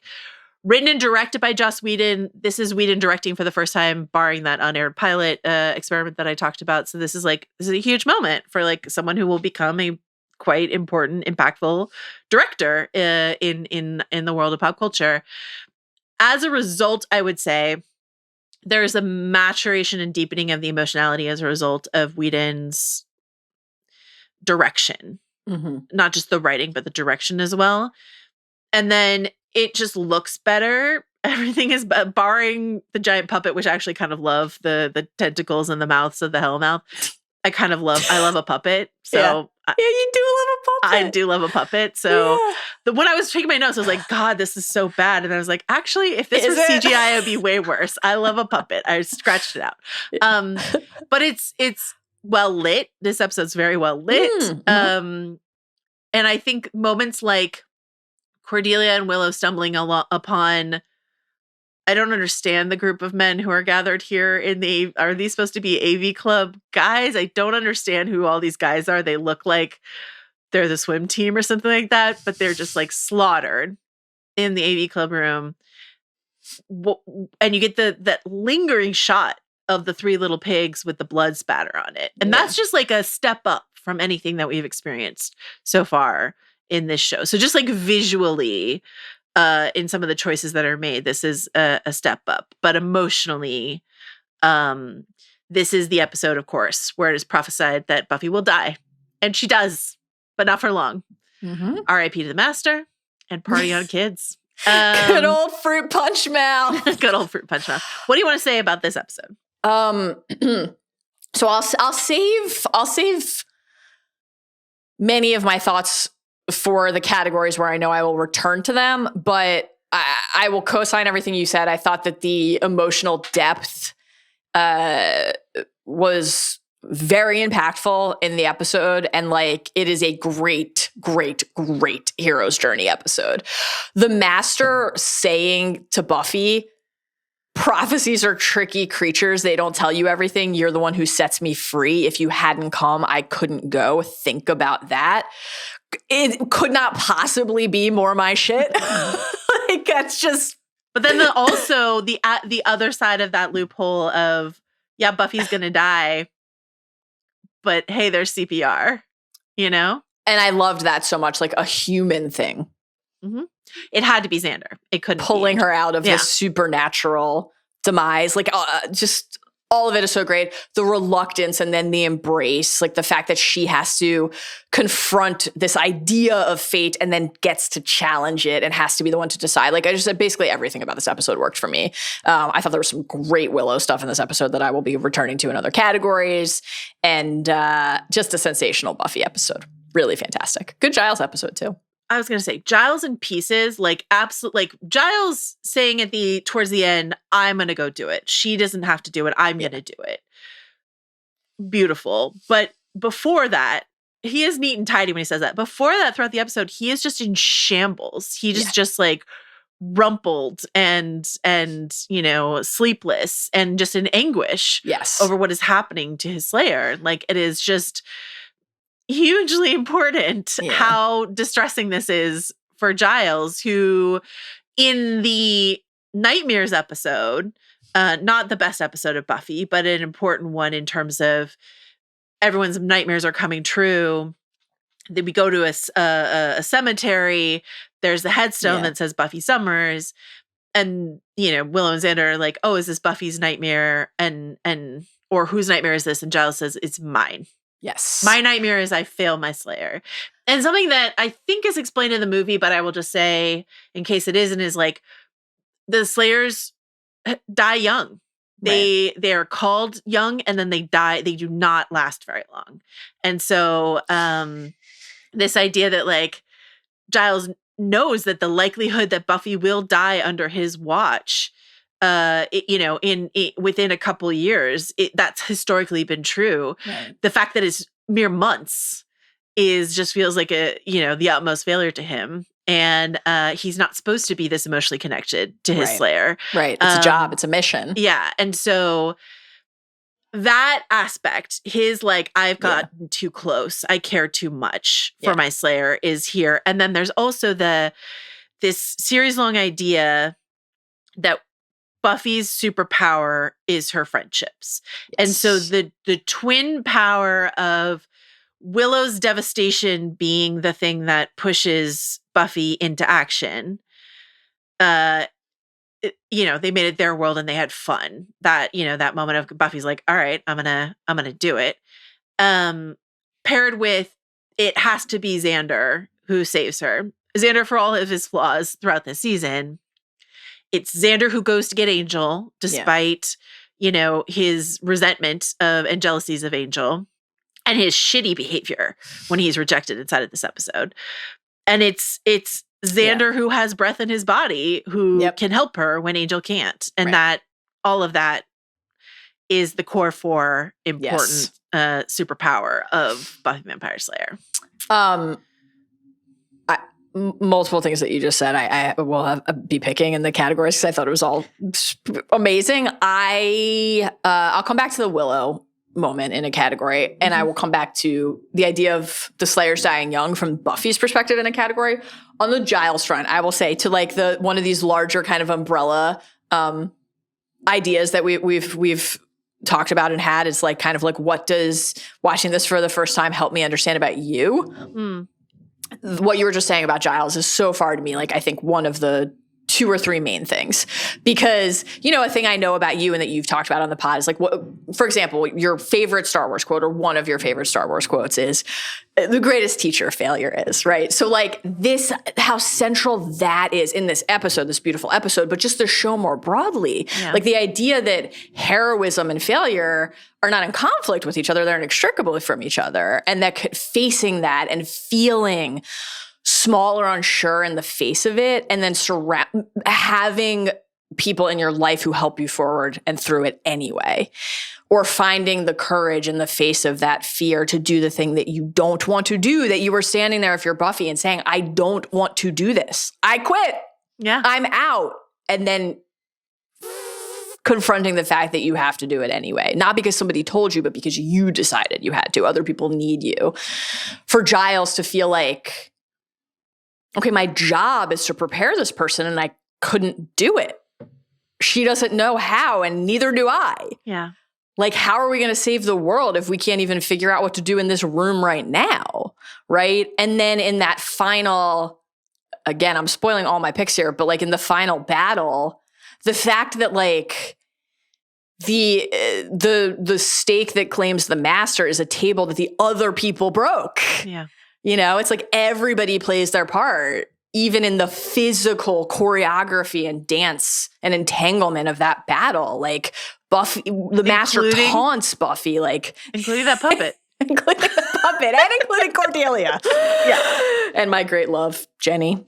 They're all there and they all had to be there, right? Because that's the only way to make it through. So yeah, I just thought that like, in terms of taking us to those lowest lows emotionally in terms of the confidence that's necessary. It's an episode where our heroes win, but it's an episode where they're constantly grappling with the fact that they might not. And that's why it's great. For her to know that she's going to die and she does it anyway is very important. I also love the moment. We've got this fucking anointed one. I hate that. Your favorite character in season 1, right? The fact that there's this whole like you shall not know him, he will trick you sort of thing, and then for her to just be like, oh, that's you. It's a great moment. As man. you mentioned, Cordelia and Jenny sort of like more meaningfully get folded into the core group inside of this episode. I'll be returning to Jenny. I know you will. And then this is the end of the Master's season-long arc. Yes. Right? Like he is Bones now. I do have some questions. No spoilers, but I am like, he's a skeleton, not a pile of dust. What does it mean? It's a great question. I'll put a pin in that one. But I marked it, I'll say. It's good to note. Mark Metcalf as the Master. Yeah. I think this is a good place to talk about, unless you have him in another like category. But like, I just love him. This is an absurd. The big bads in future seasons get much more sophisticated, and so this is just like the campiest, most like it's just a really old vampire who is trapped and wants to get out, and has long fingernails and just like a sense of drama. You know, there's this move he does in Nightmares when he's like in the cemetery with her, and he's just like flings his like nails out before he grabs her throat. It's an incredible vampire move. Very theatrical, the Master. And like, I think especially one of the highlights of the film, of the movie, is Rutger Hauer. I think Rutger Hauer is really good in the Buffy, and Paul Rubin is also really good in the Buffy the Vampire Slayer movie. Oh my God. So wild stuff. Protracted death scene is one of the, like, to young me, the funniest thing I'd ever seen. Yeah. So those are our big shoes to fill. But I just think the Master is just incredibly fun and campy. And like, again, Delightful. The big bads will get much more sophisticated.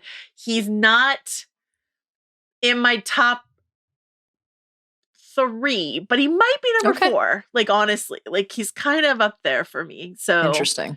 Maybe 5, maybe number 5. We'll think about this more as we go on.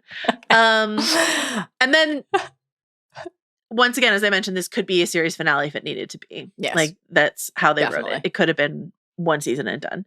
Anything else you want to say about this episode specifically before we get into you talking about it a lot in your categories for our superlatives? I'll save it for the superlatives. All right, let's go now to our superlatives. All right. So we've picked just a few clips today. We've restrained ourselves. I could have clipped every single category, but easily. We did not do that. We're going to start with favorite line. Molly Rubin, this is, I'm going to start with you because you've got a clip for this one. I do. Carlos, can we hear it? Thank you. And look, I won't go far, okay? If the apocalypse comes, beat me. This is the best line in the history of television. Undeniable. As far as I'm concerned. I was like, should I pick something less obvious than this? I do have many. Actually, I limited myself to just a handful of runners-up that I'll save for after you share your winner. This, to me, this is from episode 5. Never kill a boy on the first date. And, Buffy wants to go out with Owen rather than pursuing the Anointed One prophecy. Giles is imploring her. And we're treated to that absolute masterclass in writing and in delivering a line. And not only is that like just such a great time capsule because it's beat me is just such a 1997 thing to say. It felt to me like, I had to explain to a 27-year-old what beepy meant. What a beeper is. Incredible. Yeah. That's how doctors had them and drug dealers had them. That's how you know the time has passed, man. That makes me feel fucking old. But like, I'm early in my journey, but already that felt to me 5 episodes in like pitch perfect Buffy, right? And also just like kind of an encapsulation of the brew of the show. It's like, it's witty, it's charming, it entwines, the stakes of and the burden of the battle of good versus evil and thwarting the dark with like, I want to at least try to just like go on a date and live a normal life. Just perfection. Loved it.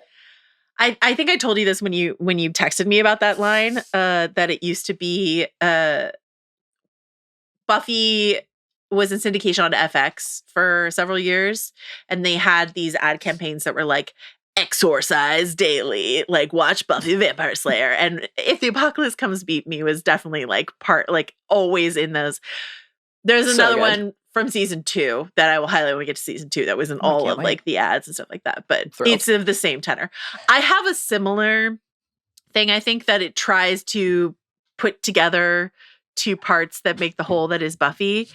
which is from the scene, not her first interaction with Giles, but her second interaction with Giles, after she has somehow examined the dead body found in the locker in the premiere. And he's asking her, if she knows what it takes to make a vampire. And this is lore dump for the audience, but it has like just a pitch perfect Buffyism inside of it, right? So it's like, to make you a vampire, they have to suck your blood, and then you have to suck their blood. It's like this whole big sucking thing. Mostly they're just going to kill you. So that it's like this whole big sucking thing. And inside of this like clear-cut info dump of these are the rules of vampires in our universe. Yeah. It was kind of impossible for me to pick a favorite line. I put down and erased so many different options and went for funny ones or more emotional ones or all this sort of stuff like that. And then I was just like, this one is just it's come so early and it's just so perfect for who Buffy is and how Giles doesn't know how to handle that as an answer and all of this. I really love. Yeah.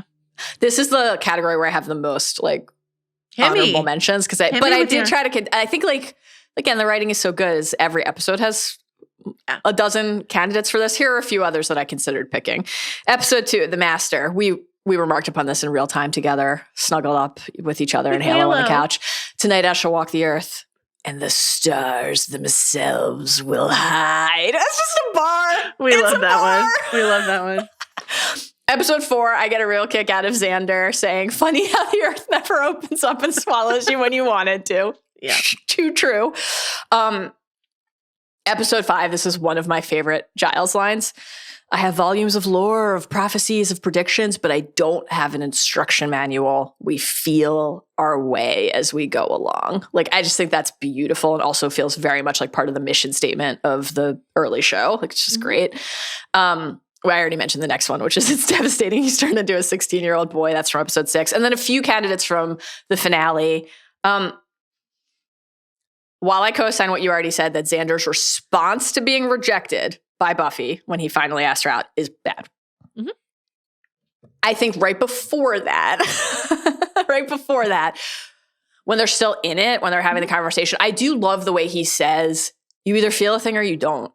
That really took me back to being in that place when you're like, I like this person. I don't know if they like me. What do I do about this? And you either feel a thing or you don't. Just put me out of my misery, Yeah. I love that. There's I think beauty in the simplicity of that line. Already I've mentioned Buffy saying to the Master, you have fruit punch mouth, which one of the things I texted you, the thing I texted you the most while watching season 1 was that I wanted to fuck Giles. Let's just be honest about it. And that's just a true thing. The thing I probably texted you next most often was about wanting to put, because I love as chapstick. Anyone who watches the pod on video knows, I love to apply chapstick. I'm addicted to it. I can't help it. I kept texting you about how I just let me put some lip balm on the Master, please. And so the euphoria and glee I felt when Buffy finally looking at him right up close said, you have fruit punch mouth. I just thought it was great. And then, hey, right toward the end, we saved the world. I say we party. Yeah. Iconic. Great stuff. Fruit punch mouth is it's remarkable. Core Buffyism. All right. Best villain of the week. What a field it is. This one's easy for me. Tell me. One of my absolute faves. Carlos, will you play this clip, please? But guess what, Precious? You're not one of them.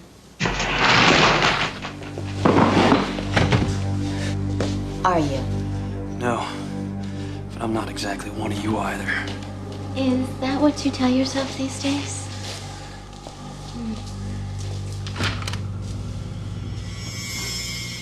You're not exactly living off a quiche. The great Julie Benz. We've already mentioned her as Darla in the premiere, but then she comes back for the episode Angel. And the quiche line got a big laugh from the two of us on the couch. Genuinely great. We love that moment. Darla, man. I don't think there are flashbacks on this show. Darla says that she is Angel's sire. This is not the last we will see of Darla. Darla is a character that I love. Good. I'm relieved. Yeah. But this is her season 1 she is the villain of the week. She's like she's unrecognizable in the pilot as this sort of like cowering underling, and as this like gleeful schoolgirl outfit, pulls this whole gambit on Joyce about like how she and Willow are tandem tutoring. The way she like pops up behind Joyce in the window with her vamp face on. That was the one like actual like I jump scare like scared me. Adam was laughing at me, but I got so scared. I was like, oh my God. And just like the way she talks to Angel, what she unlocks in our understanding of who Angel is, and the way that she and Buffy just sort of snipe at each other is just like just pure joy. I love her. So it's fantastic. Great pick. I picked her for another category, which you can probably guess which one it is. She is an icon. When she's like walking, strutting toward the bronze in the harvest. Yes.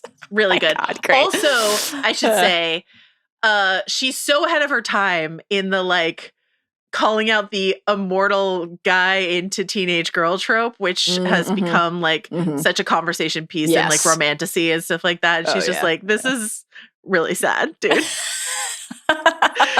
You're 240 years old and she's 16. That's gross. Oh, man. Think about it. I need to know what Darla thinks of Rhysand and Feyre. You know, I need her takes. I think she has some notes. I think she has some notes. Now. I would love her in the book club. All right. Who is your villain of the week? Okay. So I took the prompt a touch more literally and was like, I got to pick someone who's just in one episode. Sure. Yes, that's fair. But I did pick Darla in another category, so it's great. But I had a tie. I guess I couldn't decide, so you can help me decide. Okay. Here are my two candidates. Yeah. Again, from a crowded field of batshit single episode villains. Yeah. And I say that as a compliment. Okay. Candidate 1 from season 1, episode 3, Witch, Catherine the Great, Amy's mom. Sets the expectation in some way for the flow of the season where we're going to meet people on like an episode by episode basis. As we discussed in real time watching this together, cauldrons, cats, an herb-laden attic. Oh, yeah. We would move into this attic. What's not to love? Beautiful home. Beautiful home. Some real like dark academia, cottage meets cottagecore energy. Oh, yeah, exactly. The psychological warfare of this episode, of what's going on between Catherine and Amy, and then also obviously the other members of the cheer squad and of Sunnydale, the entwinement of the high school rhythms, trying out for the cheerleading team. Am I good enough? Do I even want this in the first place, or is this what somebody else wants? With the supernatural, like one of those great examples of that. I thought this was like a very effective twist in the episode of like just what was actually happening, and then absolutely harrowing conclusion when we see the eyes in the statue move. Just disturbing. But like, so this is, I thought this was actually like, for a character I don't know if I need to think about again necessarily, Catherine the Great, I like it left an impression in terms of the mental and like emotional trauma of what was unfolding in that episode. Slight tonal shift here for my next pick. Though also plenty of trauma. I simply must nominate as a contender the she-mantis. Okay, that's what I thought you were going to do. Teacher, Mrs. I was like, French from Teacher's Pet. Is she going to say the hyena guy? No, he did not. Mr. Zookeeper did not make the cut for me in any category today. I'm sorry to say. R.I.P. Dr. Gregory. You know what? I mourned with Buffy. Shout out to Blaine. We our loved favorite Blaine. Secret Virgin. We really loved Blaine. I have some questions about Buffy tenderly putting Dr. Gregory's glasses in the pocket of his jacket. Like, what are the glasses still doing there? What is the jacket still doing there? Yeah. What is the cleanup crew, approach to all of the crime scenes at Sunnydale High? Well, they missed a giant cluster of eggs. They sure did. Everyone did. Everyone can do a better job with the cleanup. But the she-mantis. She-mantis, listen, do we have another category coming on that is specifically devoted to being horny?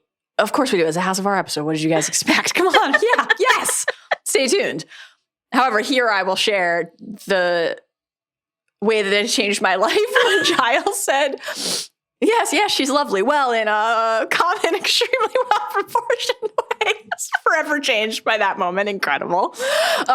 When she invites Xander over, everything that's happening is very fucked up in this episode. She invites Xander over. It's time to make some paper mache eggs. That's why I left the materials, come to my home. Here's a martini. Okay.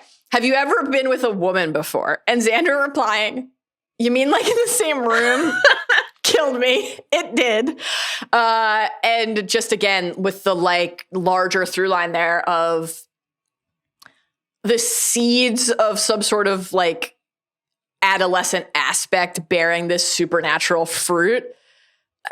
The monster is your sub. The thing that draws you into her crosshairs is your virginity. I mean, this is kind of actually, even though it's a very goofy episode, very connected to that core interest of the show. So astonishing stuff, the she-mantis, but felt like she deserved a nomination here in Best Villain of the Week. Between those two. Yeah, you'd pick the she-mantis. I go she-mantis. Let's do it.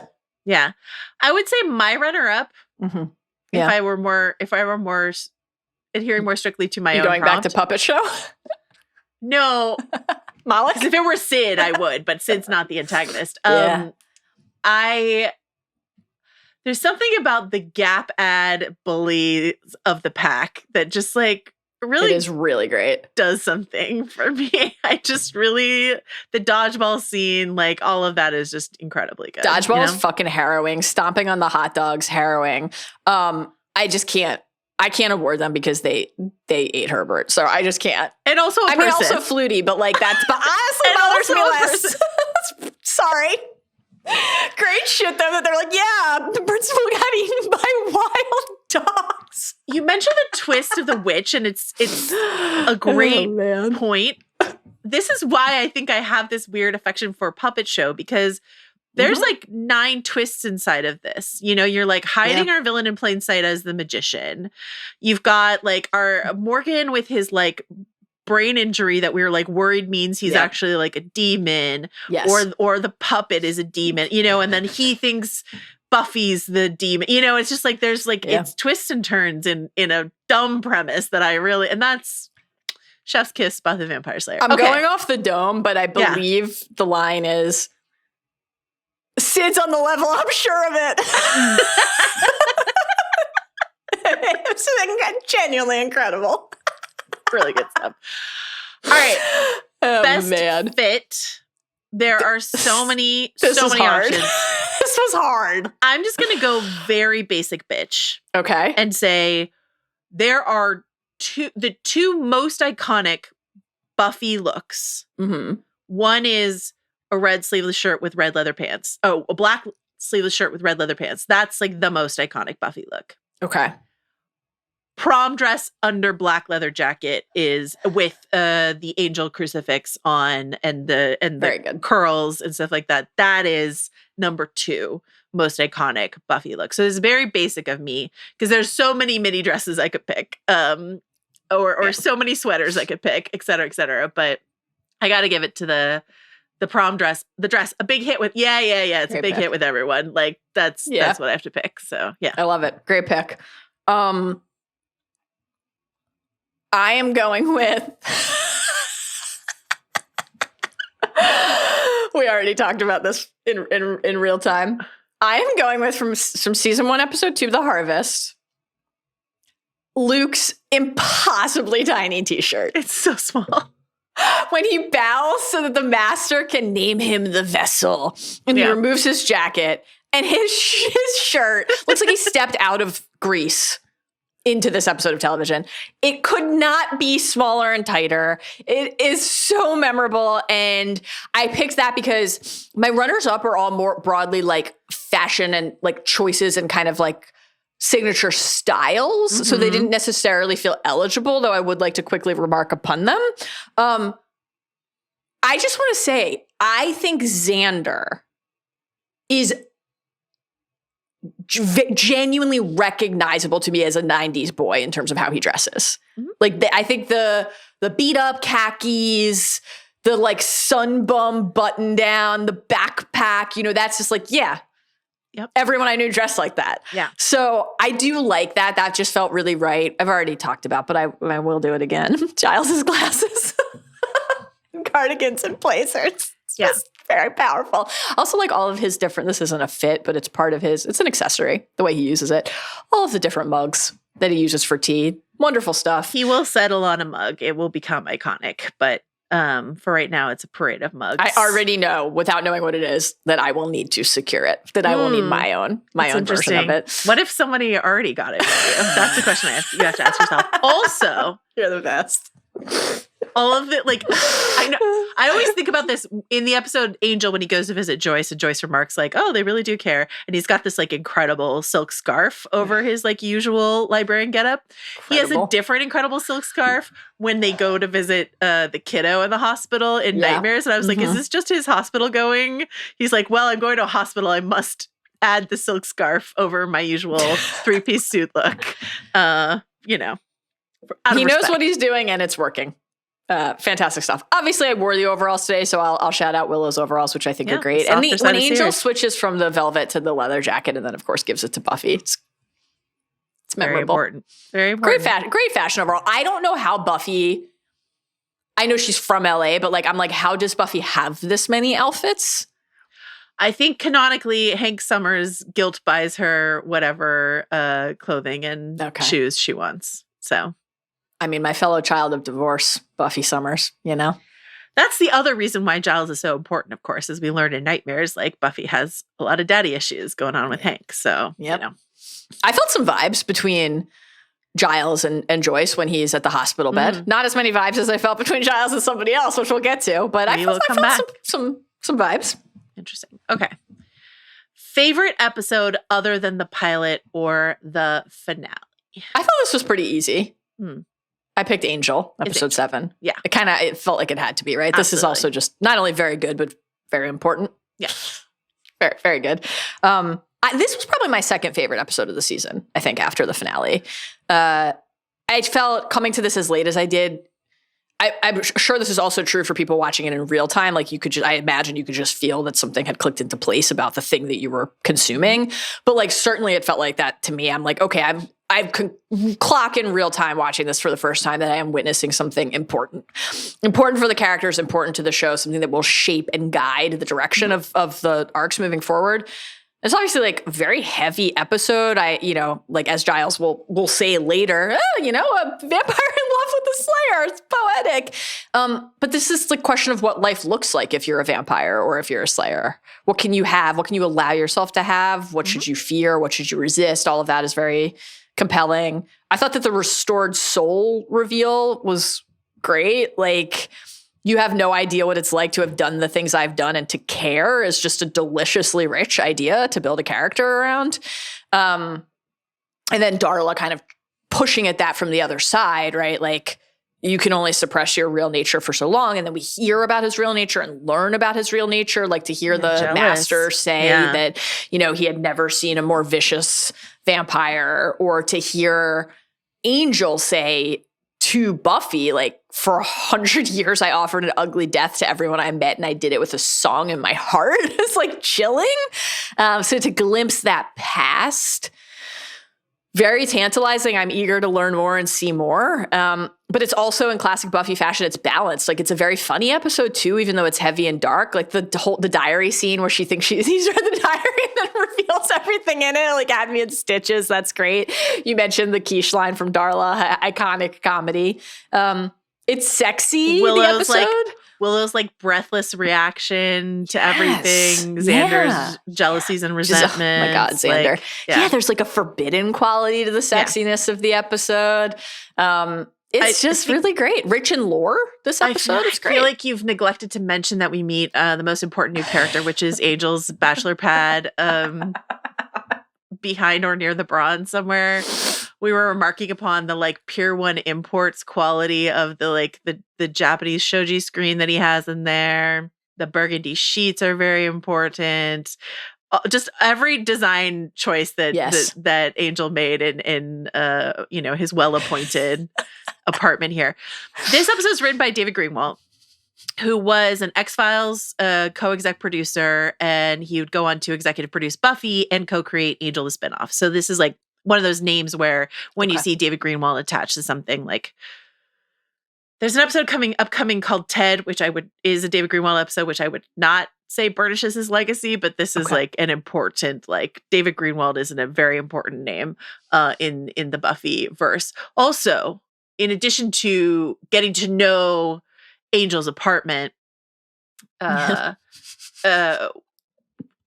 first of many deaths for the Summers home front window, an important, highly breakable object in this show. So yeah, Angel. Also, the iconic barbecue fork mention for the two prong wound in Joyce's neck. We don't have a barbecue fork. Very important stuff. Okay.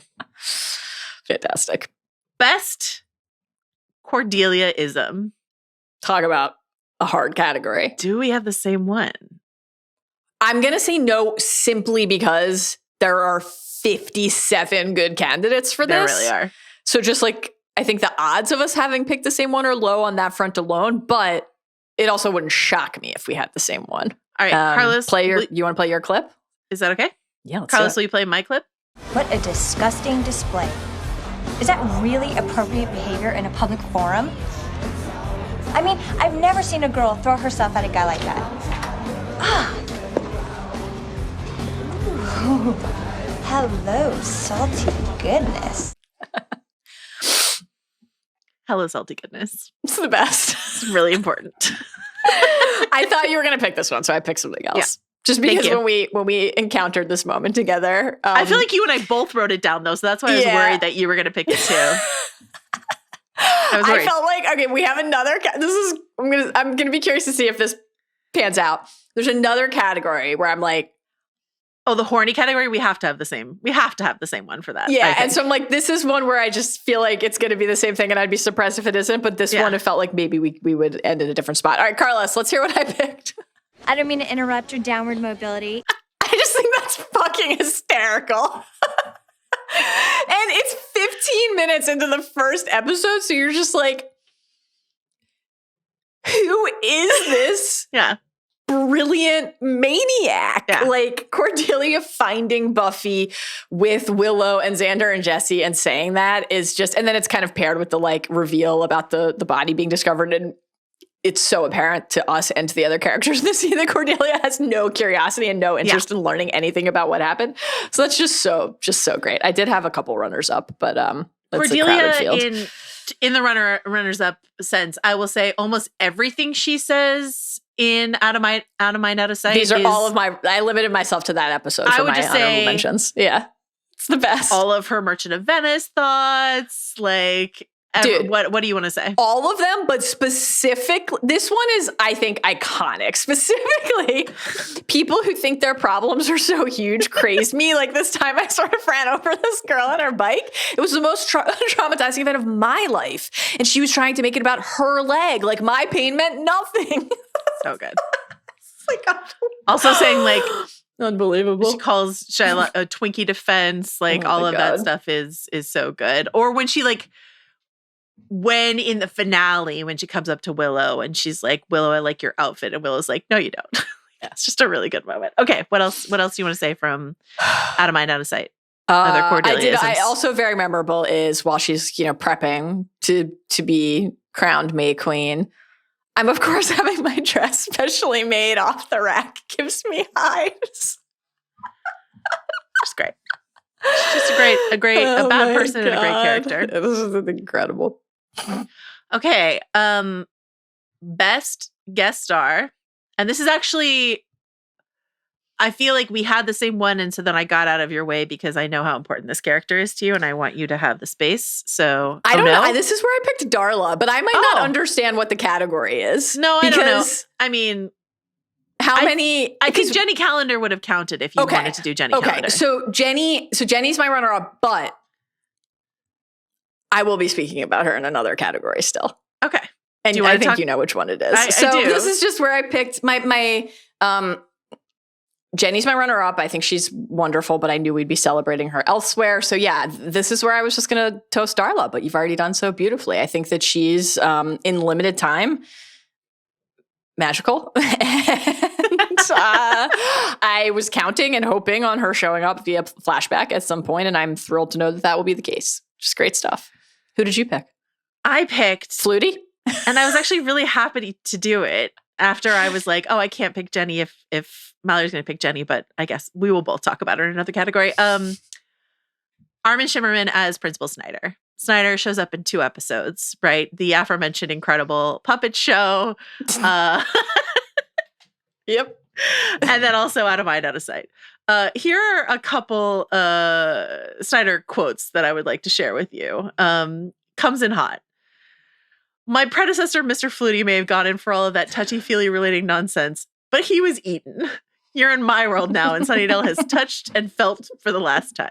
And as if that first mention of he was eaten was not enough, then he follows it up with, kids today need discipline. That's an unpopular word these days, discipline. I know Principal Flutie would have said kids need understanding. Kids are human beings. That's the kind of woolly-headed liberal thinking that leads to being eaten.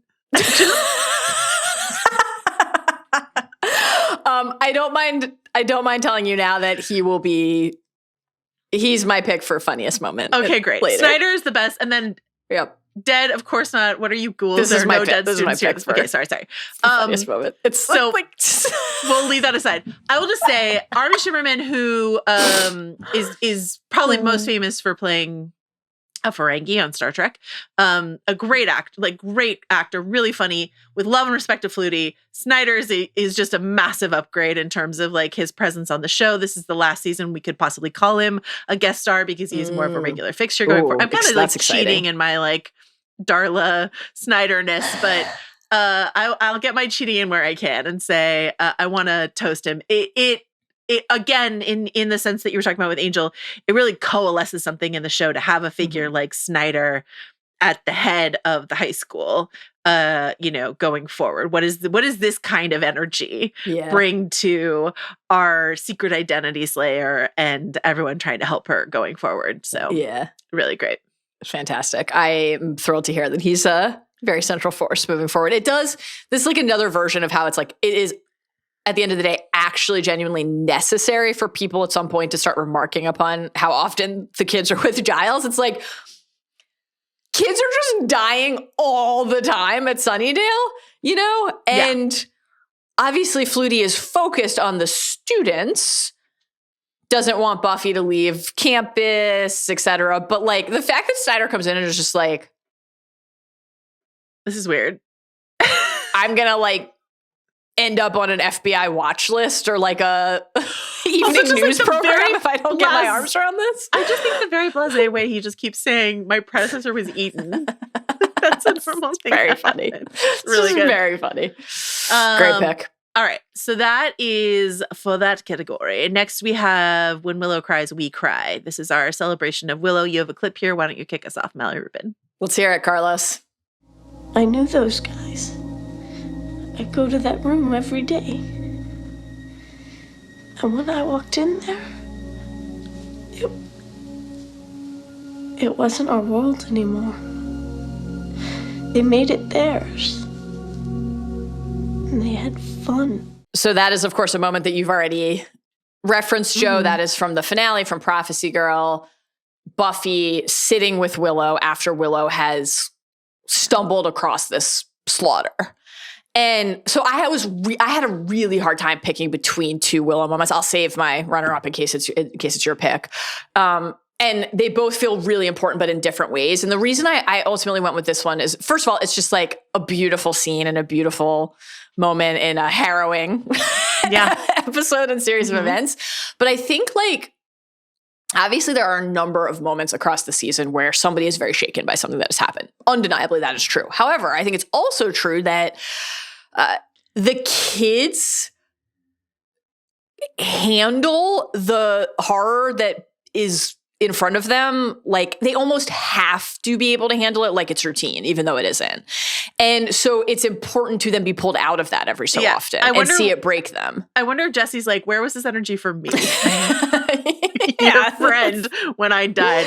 But I like the idea that it's like cumulative, that like Willow has been sort of taking a lot of this on the chin all season, and then this is just the thing that just like broke her, it's like I could talk myself into like, okay, it's a Hellmouth, okay, you're the Slayer, okay, we're gonna help, like, okay, there are vampires and demons, but like a place that I went every day to like be a person and be a kid and be a student was just shattered. Like the idea that could be a safe space, the idea that people could go there and just live their lives. And I think like the way that shakes Willow and like breaks her, just it feels really necessary inside of the story. And then also it's like it's not just the kind of like deepening of story stakes, but then just the emotional resonance of how deeply we feel for her at that point. And then the way that it's operating in concert with Buffy's decision, as you noted earlier, you know, like what will happen? Okay, I'm saying I quit. I'm saying I'm done. But like, what will happen if I don't go? What will happen if I don't go face the master? To really see that in the face of a person she loves and cares about and feels so deeply for. It's just really great. So you mentioned this idea of like Buffy's, you know, tenderness towards Willow in their very first meeting as like a cheat code. And I do think I wrote down when Willow cries, we cry, because that is something I say about Buffy a lot. And genuinely, Allison Hannigan has like, I do this for like Claire Danes too. Like there are like certain actors where when they cry, I genuinely get choked up. Yeah. And every time Willow cries, I will get choked up. So that was my runner up, that It Isn't Our World Anymore. But actually, my number one comes from the pack. This is my runner-up. Yeah, when Xander is... These were the two contenders. When Xander is cruel to her and Willow cries, and it's just like devastating. Because, you know, there's the season-long arc of Xander's in love with Buffy, and then the season-long arc of Willow is in love with Xander. And so, like, that is something, again, that she has been taking on the chin. She has been, like, here for him, just drooling over Buffy. Not oblivious to Willow's crush on him, but like aware of her crush on him. Yeah. And then just sort of like, you know, in his non-pack state, taking for granted, Buffy calls that out. She's like, yeah, you liked being the belle of the ball. Like, you weren't interested in Willow, but you liked her being interested in you. Yes. And the very important I Robot You Jade episode. But yeah, so the fact that Xander eats a pig, tries to sexually assault Buffy, like does all of this awful stuff inside of this episode.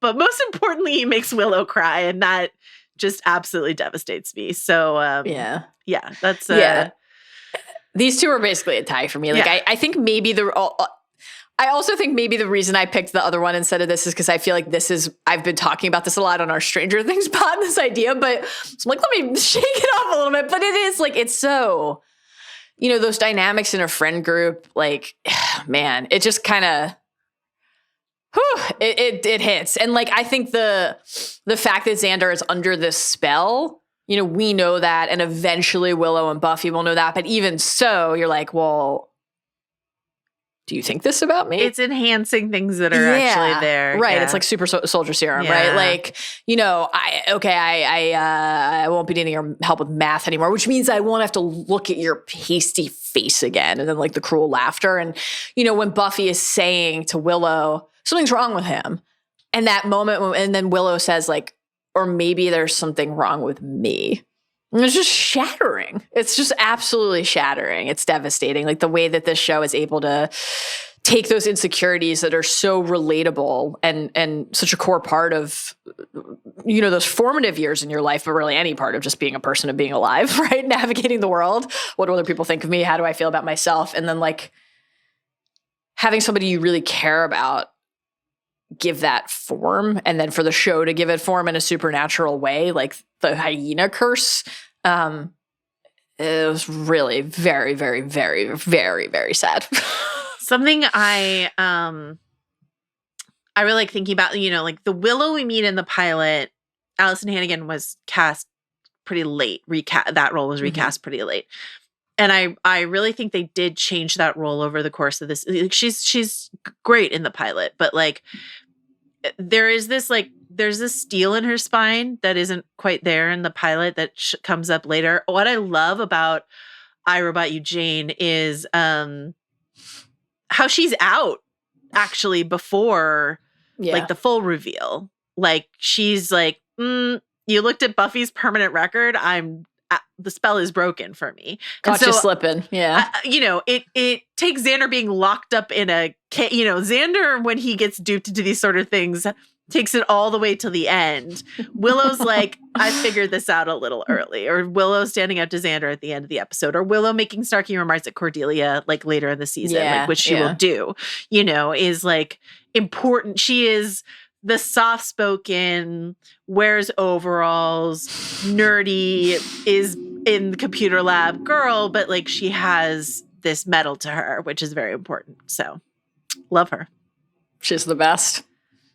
Best fight scene. Here's where we're going to return to my favorite tiny shirted hulking dude and say Luke versus Buffy in the crypt. He's just so big and just throws her everywhere into every single hard corner stone surface that exists inside of that crypt. It's just, and it's such close quarters. And again, he is just a very large person and just really highlights how small Buffy is. And again, we were talking about this when we were watching the episodes. They don't really fully have a grasp of her power set in this season. How strong is Buffy? What can she kick down? What can't she? What can she fight? What can't she? There's a moment in the pilot, which I vocalized this to you, when she and Xander are crawling out of the grate and she's being pulled down by one dinky little vampire. And I was like, that's the Slayer. I don't think so. But Buffy versus Luke in the crypt. And then of course there will be like the reprise in the bronze. But yeah, that's my great pick. Oh, that's a great one. I already talked about all this, but I have the kind of finale, the showdown with the Master and Prophecy Girl. For all the reasons we already talked about. Just I think the fact that everybody has something to do in that stretch and the way that those threads all stitch together is really effective. And then the puppet most of all, the fruit punch mouth line, genuinely most of all. But just like it's not the fact that it's not, the most effective like action scenes for us are always going to be ones that are deeply connected to thematic text. And the fact that this is like Buffy's terror and resistance and refusal morphing into an embrace and heading down in her dress for the high school dance to meet her foe and challenge her face or challenge her fate. It was just kind of like incredible. And, everything we already talked about with like the prophecy and we always love when characters either misinterpret or actively then explain to another character that they have misinterpreted. Like all of it is just really great. And the fact that, like you said, Xander's human breath and like just the act of a human thing that you learn when you're like going to be a lifeguard or going to babysit, CPR, like that's what brings her back. Like it's just such a genius decision and touch. And the humor, like, oh, good, the feeble banter portion of the fight. Just fantastic. It's great. A category that I didn't put in this season, but I am going to put in the future is like best quip, best like post sort of like quip and stuff like that. Because that's, of course, key. But like, how could you possibly pick? I know. Oh my God. And then, just killing the Master on the shard that other people provided by snapping the table is love just that great. Insert shot, like the table breaks and you just get like a shot of the lingering, that's great. Of who is going to get impaled and dusted on this. Yeah. Well, there's only one real very choice good there. Very good. And even just like, sure, it's the Hellmouth, but also the fact that the library, like this seat of knowledge being the key location, really just a good touch. So that's my pick. As I've told you, my pals, Jenny and Kristen, who host the Buffering Cast, the Buffy the Vampire Slayer podcast, host a Buffy prom. Yes. And every other year they host it at Torrance High School, which is the location for, so like, those iconic stairs that Harmony gets pushed down or like the fountain, like that's all part of like where it's like really cool to be in the location and the front entrance, like, it says Torrance High, it says Sunnydale High, but it's like all the same the back parking lot where Jenny and Cordelia are like running for like, I have parked my car there. Like all of that is incredibly cool. When I watched Cordelia, Charisma Carpenter, drive her this time after having been there, drive her car into the hallway, I was like, how'd they do? I mean, probably a set, but I'm just like, how'd they do that? Man. I mean, I understand filmmaking and sets and stuff like that, but I was like, that looks a lot like the high school. Did they put a car into that high school and then rebuild it? No, surely not. But the library set gets just like completely torn apart. Yes. And a puppet emerges. Okay. Here is where our stars must actually, they have to align on this one. This is Horniest Moment. I do not think there is a possible second answer for this, but I'd be astonished if we didn't have, we both picked a clip for this. I will be astonished if it's not the same. So Carlos, why don't you play what is probably both of our clips, but we'll see. Well, you really are an old-fashioned boy, aren't you? Well, I don't dangle a corkscrew from my ear. That's not where I dangle it.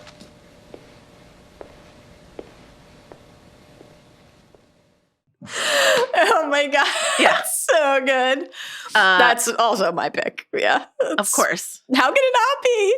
When will these two fuck? Don't actually tell me, but like, I know they will. I don't actually know. I haven't had this spoiled for me, but like the chemistry between the two of them is palpable.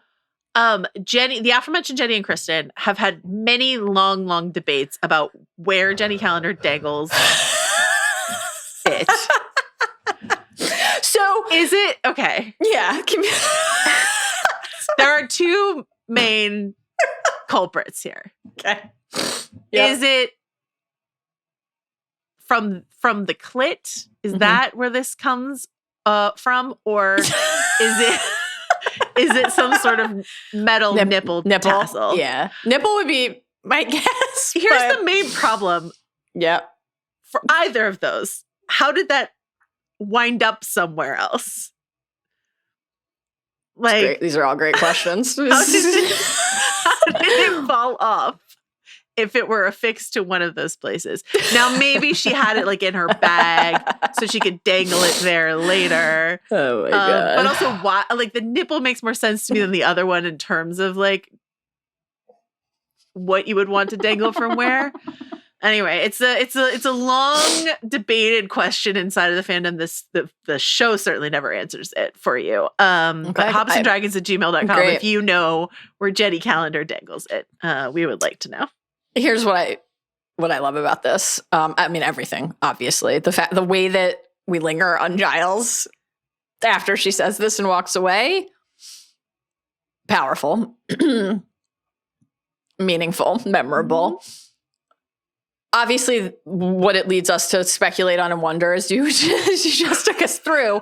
But there's also like, even though she is saying that's not where I dangle it, and the look is like it's flirty, right? It's an invitation for him to wonder, for him to think.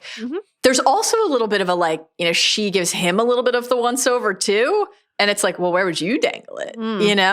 So then we're also thinking about his dick, which is great. It's just a very, very good television scene. The vibes between Giles and our favorite techno-pagan, Jenny Calendar, are off the charts from the word go. Oh, yeah. The second that they are sharing scenes together, some real, it's like, electric. Screwball comedy, like bicker banter energy from them. Yes. Yeah. And like relishing the bickering. When she's like, we were arguing, but okay. Like, yes. Yeah. We'll have to do it again sometime. Yeah. Electric stuff.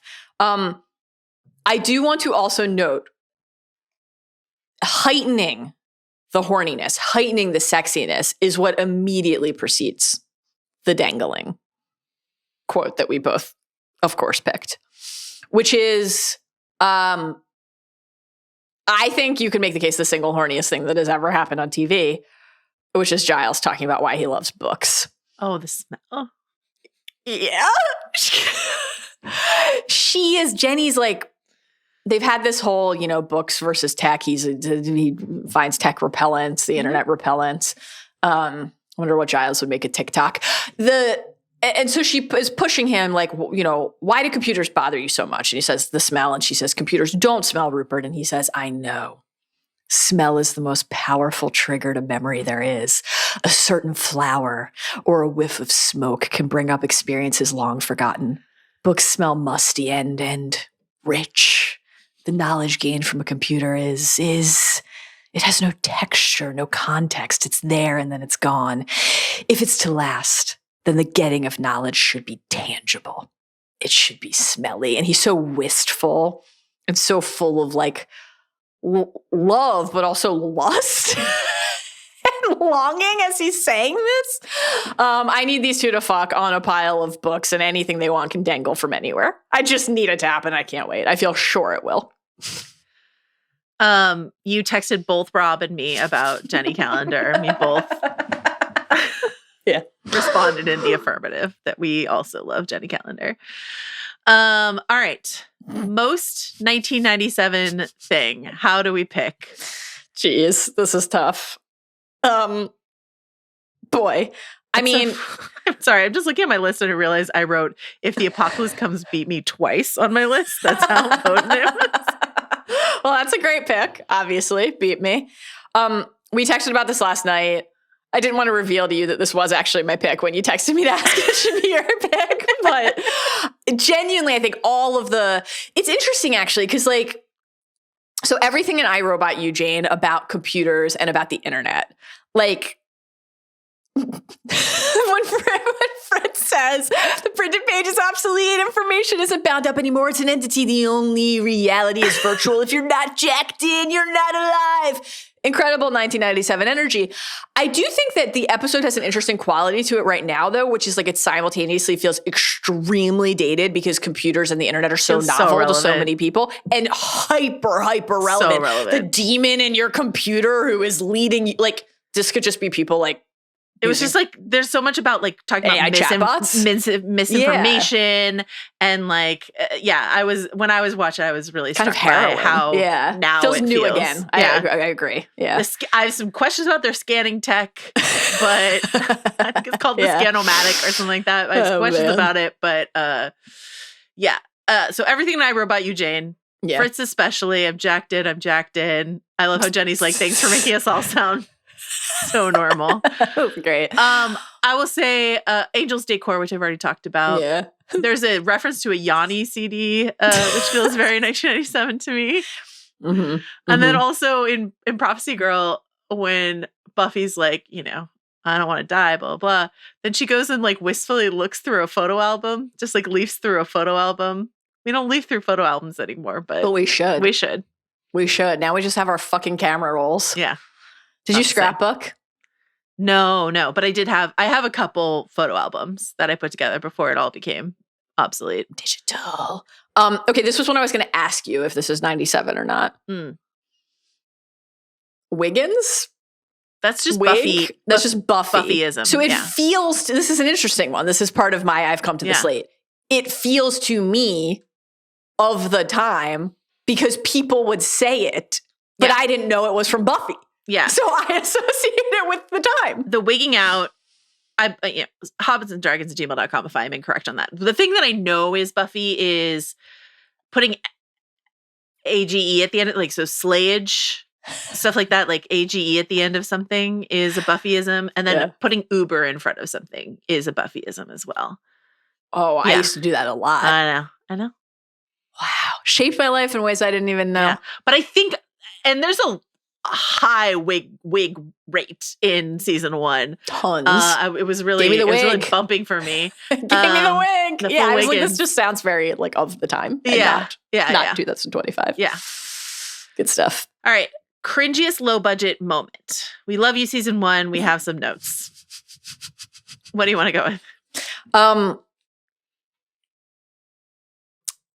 I didn't actually pick this, but this is where I will mention that, as I think I mentioned on another pod already, Adam like went on a absolute like aspect ratio. Just ran. He was insisting that way, and this is now what is on Hulu, but I guess wasn't at some point. Yeah, they had put the like quote unquote updated version on the streamers and it was terrible. And you could see like you referenced the boom mics and all these things you weren't supposed to see in the shots. And he was like so offended by it, as many people were, as I've learned. And that was, I just want everyone to know that's not how I watched it. I watched it dark, grainy, grimy, as intended. Okay. Yeah. You already mentioned one, which is in the first episode, Welcome to the Hellmouth. The way that the master rides on my list. Yeah. The boiling pool as Luke has been chanting in the sleeper. So funny. It's like, that's fantastic. Once again, Mark Metcalf has to come back from that, one of the goofiest entrances anyone has ever had. Incredible. I think he does well. That's probably my pick. There are certainly other contenders, but it's hard to unseat that one. What are you going with? That's are you going with list. Puppet Show? Praying Mantis head spin. Yeah. That's my next. That's my runner up. Yeah. Also, just the kind of this is where I had the Hellmouth puppet and then I crossed it out because you don't think it's a cringe. You think it's great. You think it's art. It's yearning tendrils. Yeah, you love it. The way the first little like tendril like tentacle comes out, it's so funny. You know what it looks like to me? Remember when we were, I guess people still do this, I'm just no longer invited to Halloween parties. Sad. Maybe someone will invite me this year after they mail me my Orioles Hawaiian shirt. You won't go though. You're right. I gotta say, I have been invited to Halloween parties before. Yeah. I do not go. I would like to be invited, but I will not attend. Yeah. I know. But I would like to be asked. But I will not go. The cakes or cupcakes that looked like graveyards, like the Oreo crumbles, and then they would have the gummy worms that would pop out of them. That's what the Hellmouth yearning tendrils looked like to me a little bit. I'm glad I took 5 minutes to get that out. That really felt worth it. I'm hungry. It's lunchtime. On the she-mantis front, the head turn impeccable nomination. I just think also basically everything about the way the she-mantis moves in the deeply disturbing mating sequence in the lair. What about when her hand morphs into? Oh, we should also say yes, and Xander's like very serrated. That's great. That's a great one. The hand morphing, but also we should say, oh man.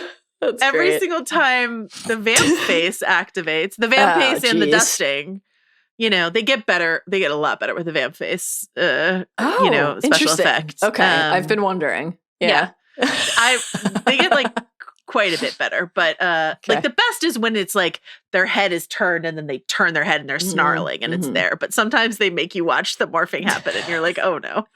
And then the dust, of course, as well. But I love the vampire dusting, which is not universal in all vampire lore, but it's a very tidy way to deal with corpses, except when a full skeleton is left behind. Big questions. Okay. I've noted it. I've observed it with interest. Speaking of dusting, most creative dusting. This was easy for me in terms of where I was going to target my pick, but in part because there are multiple creative dustings inside of a short stretch of story. So this is episode 2, The Harvest. Yeah. Has to at be. the Bronze. Has to be. Where we get, in very short order, we've already talked about all of these, I think, Jesse being pushed into a stake by a frantic Bronze patron fleeing the harvest while taunting Xander, who is holding the stake for being a coward. Put me out of my misery. You don't have the guts. It's just unbelievable. Immediately, basically, we get to enjoy Buffy flipping down to a pool table, grabbing and using a pool cue to kill a member of Luke's gang, and then casually saying to Luke right after doing that, the use of the pool cue to the side, like that is just expert. Very slick. Okay, vessel boy, you want blood? Here's what I'll say about that. The pool cue is my pick only because it breaks because what should have happened is the pool cue happens in the dust and then it should have fallen, but instead it falls out of frame. It's really funny, but it doesn't make a lot of sense, but it's really funny to watch the pool cue just fall out of frame with the body. And then of course, go on, your next one is also on my list.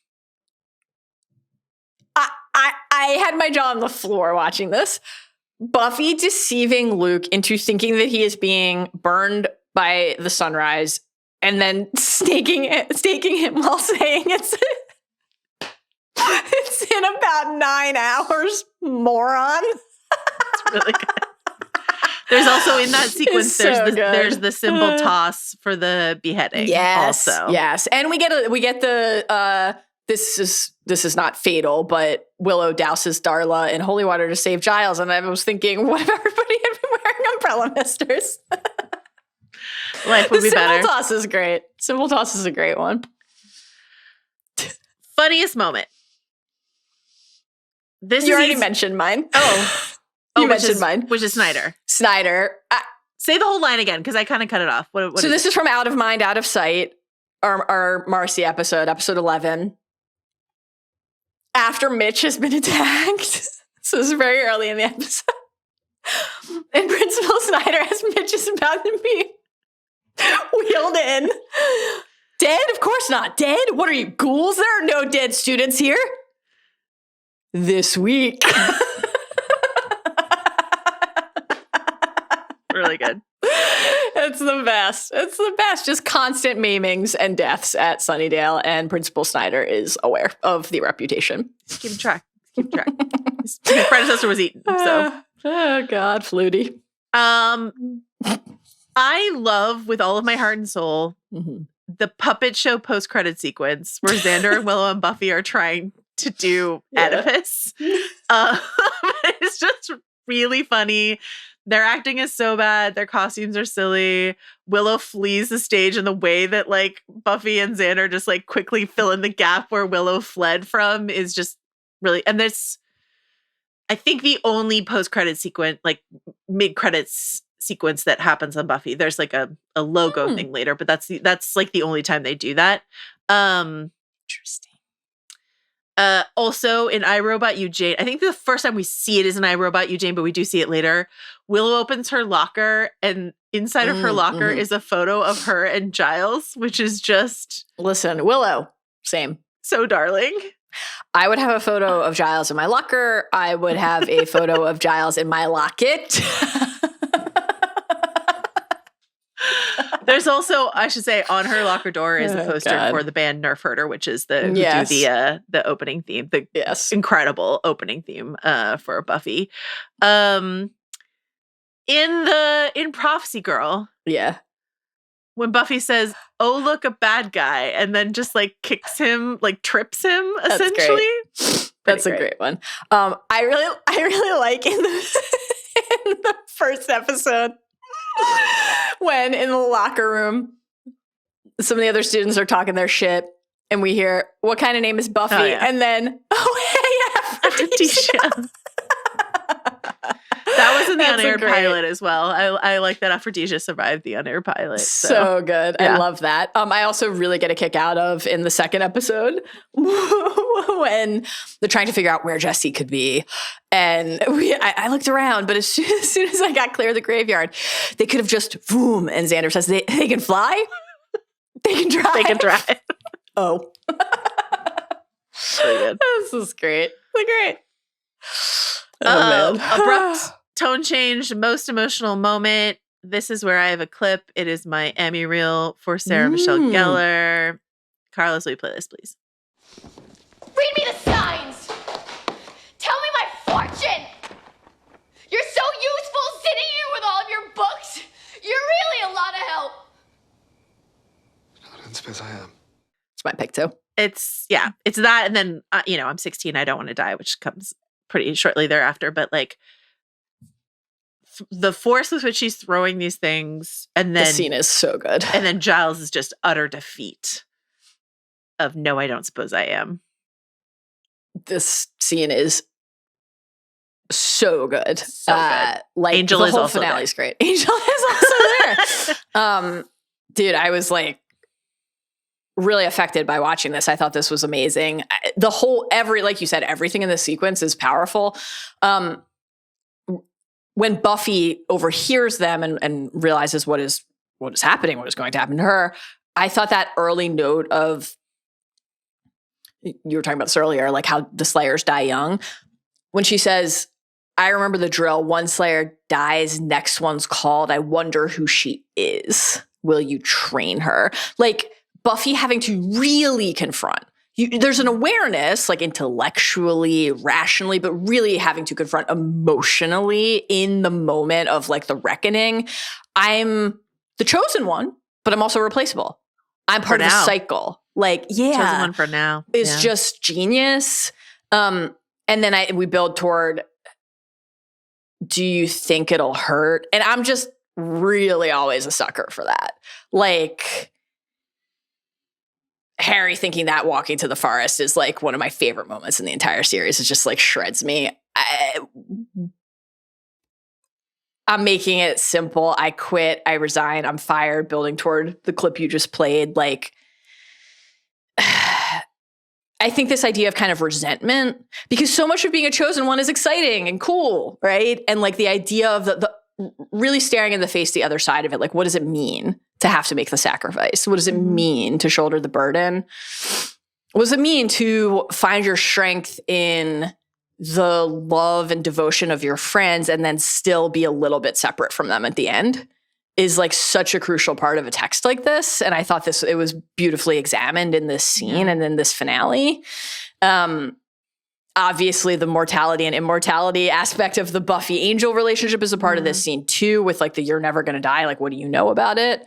And then, just like, Giles, I'm 16 years old. I don't want to die. Like, this is a kid. And it's just fucking great. So that was, I thought some of these categories were really hard because there were so many contenders. And this was, I thought, this was the quick, like, I mean, there are a lot of emotional moments, but this one is a doozy. This scene. My follow-up would be inside of the same episode when Giles says, I died. And then Giles says, I should have known that wouldn't stop you. And then the look that they exchange. Oh, God. Which was just like incredibly tender and loving and wonderful. All right. Anything else you want to say about season 1 of Buffy the Vampire Slayer? I'm just so thrilled to have begun my journey. Like, I can't wait so to watch season 2. For you to watch season 2. As I've told you. Yeah. Episode 3 is, I think, when like season 2 really starts. So episode 1 is like not my don't watch episode 1 and be like, what were you talking about, Joanna? And I will say, yes, we are out of the season 1 era, but not entirely. Like, there are back-to-back episodes called Inca Bummy Girl and Reptile Boy. Just, that's just like also still in the mix. Okay. So that's just like still Buffy. Okay. Exciting.